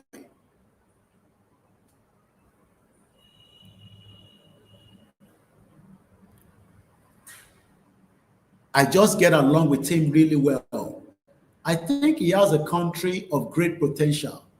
Ìlú wo ni kò ní potential? Ẹ̀mọ̀ káwọn máa wo North Korea pé ìyà ń jẹ wọ́n níbẹ̀. Tàbá rí wọn bó ṣe gbẹ ìkankan. But America president sọ pé America president bá rí potential ní North Korea. Have you ever thought about what potential they will see in Yoruba land? One more. Ṣáwa la ṣe máa sọ fún America potential tó wà lórí ilẹ̀ wa ni. Ṣé àwa ní àmọ́ satellite of film monitor nǹkan látòkè? Every one of them knows the potential, but they're not going to help you. You got to help yourself before they can help you. Nobody will help you to get your country. It's a fact. Andrew the America to wa máa fún any country. Níjọ́ ló máa fún yín country. Andrew the UK. And without a crisis, no country intervene in anybody's problem. Bó ṣe pa wọ́n tó tí ní Palestinian. Even Netanyahu ó apologize pé àwọn ò mọ̀ pé hospital táwọn hit yẹn wọ́n hit hospital ẹlẹ́ẹ̀mejì. He had to apologize. But kò tí dé stage yẹn lọ́dọ̀ tiwa, kò tí dé woro sí woro. A ṣe ń ṣe engagement. There is nothing wrong. Ìyẹn láwọn kan máa ní ká máa ṣe engagement. You got to engage. Èmi tẹ́mi gbé ní UK for 27 years. You will engage, but ẹ gbọ́dọ̀ remember pé ẹ gbọ́dọ̀ lose the mind. Because they will offer a lot of things. And a lot of things will be thrown on the table. But your mind will remain Yoruba, Ilẹ̀ Oòduà, ó gbọ́dọ̀ dá dúró. Simple. Hey, Igba. Ìbéèrè ranu wọ́n béèrè yẹn, who will lead? Ṣé ìwọ ó ń ṣe ọmọ Oòduà? Bó kò ń ṣe dandan kó lọ sí school, nídìí kó lọ sí school. Ṣọ́sọ́ fẹ́ gbogbo àwọn MP ló lọ sí school lọ́dọ̀ tiwa ni. Stop asking stupid questions. I keep telling you. who is going to lead? Ara ìyàtọ̀ olóṣèlú fi jẹ yín nìyẹn. Oh, bá máa lọ primary school, you can lead us. Ìwé mélòó ni Tinubu kà? Ìwé mélòó ni Dàpọ̀ Abíọ́dún? Ṣebí Adeleke ẹnìkan Adeleke fún wa ní school started. Ṣebí gbà tó wọlé láìpẹ́ ní ọ̀nà lọ tún school started ṣe. I'm sure you remember that story. Ẹ bá máa sọ̀rọ̀ òmùgọ̀ ní tẹ́ bá ti wá sórí platform tẹ́ bá ti káàkiri àwọn táyìn káàkiri yẹn bí àwọ̀ kí educate yín dáadáa. Who is going to lead? Ta ló sọ pé wọ́n lè lead? Kí ló wà ní kó lead? Ṣé bàbá Awólọ́wọ̀ nìkan ló ń ṣiṣẹ́ ni? Àwọn èèyàn ló wà lẹ́yìn bàbá Awólọ́wọ̀. Kèbẹ́ gbọ́tọ̀ bá Ọọ̀ni of Ifẹ̀ Ọ̀jájádì second kábíyèsí o. Kábíyèsí ní Kóìkì bí ọgbẹ́ mú tẹ̀mọ̀ bí kábíyèsí tẹ̀ ń wò mí lọ́wọ́lọ́wọ́ báyìí. Bàbá mi dáadáa. Bàbá lálùbáríkà. Ó ní Kóìkì ó bú mi. Mo mọ̀ wà tó bú mi mo rí ẹ̀ kábíyèsí mi ò gbóyún mo kàn gbọ́ pé lọ sí ọ̀dọ̀ sọ́tà mi kílẹ̀ wá kiri. Bàbá dáadáa. Bàbá Ọọ̀ni wá ń sọ pé ẹ̀yin ni Ìgbòho. Bẹ́ẹ̀ ni Ìgbòho ọ̀tọ̀ bọ̀ táwọn ọ̀bá sí lẹ́yìn Ìgbòho gbogbo mídíà tẹ́ ń ṣe gbágbágbágbágbágbá ẹ rò pé mi náà máa jáde èmi ò ní táìmù yẹn gbogbo ti ní táìmù ràkàtíà ṣẹ̀rí báwa tún lọ́pọ̀ bẹ́ẹ̀. Because people want to distract you with the real fact. 60 million people are living in danger. That should be our reason why we should be fighting for the cause. Ọba méjèèjì mọ̀ pé problem wà nílẹ̀ Oòduà náà. Wọ́n mọ̀ pé ilẹ̀ wà ní problem ebi ò pa àwọn èèyàn. Owó táwọn èèyàn ń béèrè lọ́wọ́ wa lójoojúmọ́ kò ṣe ibo ni kí n ti rí. Ṣé ọ̀tẹ́dọ́lá ni mí ni? Mò ń gbé drọ́ọ̀gì ni. Èèyàn kan nísìnyí ó ti fi fóònù lé mi látàná nísìnyí. Bó fẹ́ gbowó náà ni. Olóko náà wọ́n destroy oko ẹ̀ tó bá yẹ pé oko ẹ̀ yẹn ó ta gbogbo èrè tó wà níbẹ̀ àbí gbogbo èso whatever tó bá jáde tó harvest tó bá tà ṣá máa béèrè owó lọ́wọ́ mi èlò lè mo fẹ́ fún. That is what they've done. But mo kí Ọkọ́yà Fọláyan, but the Fulani agenda is real. And Fulani are the same like Britain. Ọmọ ìyá kan náà ni wọ́n. So Awólọ́wọ̀ kan ló dá ṣe. He has members of cabinet. Ṣé bàbá Akíntóyè nìkan ló dá ṣe nísìn? Bàbá Akíntóyè ní deputy méjì. Ẹ ṣàgbọ́n tí George Akínọlá sọ nílé Ifẹ̀. Ẹ gbọ́ náà àbẹ́ ẹ gbọ́ ni ẹ lọ tún àwọn fídíò yẹn wò. Ṣé bàbá Akíntóyè ní láti wá láti Benin nísìn ni? No, he doesn't have to. This is the reason why our focus must not be distracted. We are now in the 3 hours. Moving try can push 1 more hour, and this one now we go straight to the manual. Sorry, manual again, because ẹlòmíì ò tẹ̀ mọ̀ purpose la fi ń ṣe Yorùbá nation. Kò tó bá mọ̀ purpose nìyẹn ká máa béèrè pé ta ló máa lead. Ká bá béèrè lọ́wọ́ ẹni yìí nísìn. Mike, don't come on this show and be asking Tabagba country and Taloma lead. Mo mọ̀ pé orí yín pé but ìyà tó ń fi wá jẹ ó fi dàbí pé orí wa kò fi straight. Tí bá gbọ́ obìnrin ṣe nínú ilé onímọ̀ tó máa ṣe. Wàá máa bi mí pé kí la máa ṣe sí.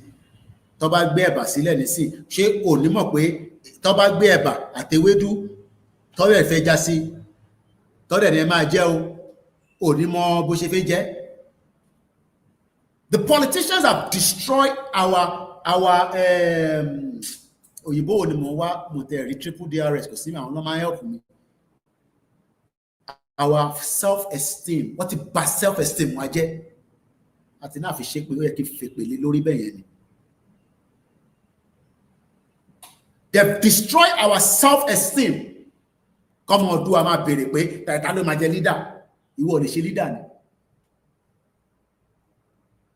The solution is dissolution, there's no doubt about it. Self-esteem. Ẹ ṣé gan ni màmá mi. Let me give you the meaning of that word self-esteem. Tó wá wọnú the final part. Mo mọ̀ pé ẹ̀yin tẹ́ wà lórí Instagram mo máa lọ tó máa padà wá because 60 minutes ló máa fún mi. Mo kẹ́ ẹ̀ tẹ́ wà lórí TikTok. I was asking who's going to lead to face those politicians. Oh, okay. Èmi àti náà ní sẹ́yìn sá ni. Ẹ má bẹ̀rù àwọn olóṣèlú gan bẹ̀rù wa. Àlélé tó ń béèrè invite co-host mo mọ̀ ẹ́ rí ni. Àwọn tájọ wà lórí ètò gan béèrè co-host. Báwo ló ṣe ń béèrè co-host? self-esteem. Àbí ká parí program yẹn bí a kì í padà wá later lálẹ́. Ká end it. Self-esteem. The meaning of self-esteem. Como fẹ́ kó gùn púpọ̀. Confidence in one's own worth or ability. Self-respect. Yorùbá ẹ jẹ́ ká end it so that kó má lọ too much. Tí bá ní strength láti padà wá. If not, I will complete. It's too important táwa ṣe lénìí ká dúpẹ́ fáwọn ọba a lè ti ṣe yẹn. They've destroyed our self-esteem. So as I bring the program to an end, yes, we can also say self-confidence.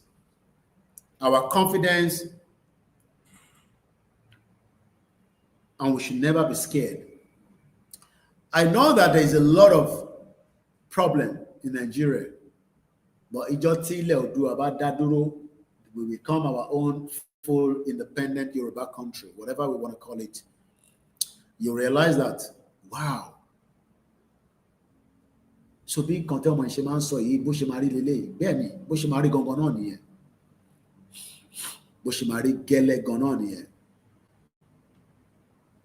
But the first thing is we need to exit the contraction. Just on summary, ká tó parí ètò yẹn, we started to appreciate everyone that has played a role. Oba 17. Imperial Majesty méjì ló wà nínú Aláàfin àti Ọọ̀ni àwọn tó kù their Royal Majesty. Ọba 17 títí dé ìlú Pòbẹ́ ni olóyè ti rí kò ń ṣiṣẹ́ kékeré kò ń ṣe iṣẹ́ kékeré láàrin oṣù kan àtàbọ̀ back to back. We pray for him to have more strength. Kò lóye wá síbí báyìí kò ń ṣe wo kò easy.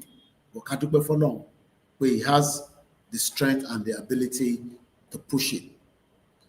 But he can't do it on his own. This is where we all need to be involved. Fulani plan has always been real. And to ban Fulani plan or real, well, I don't know. That plan is real and they are not joking with us. So, like I said, let's give it a break so that it doesn't strain every one of us. And if we have the time, we'll return back. If otherwise, it will be another day. I've been resting a lot. That's the reason why I've not been on air. And I've just managed to, we work on the next footage properly. But I'm sure you all catch one or two pictures. There'll be hello pictures in that again, especially on the mountains. Imagine Kila Leshe in the next 10 years in all these areas.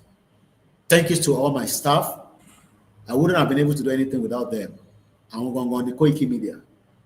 They're working tirelessly. I felt for them for 4 days that they were stuck in Akure. Hopefully very soon we'll start our fundraising. Currently our boss, I think that is what they need now. There's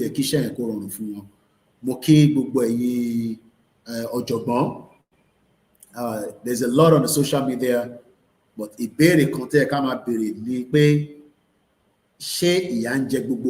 yes. Identity shielded away by the British for a very long time. Yes. Do we have the right to self-determination? There's no doubt about it.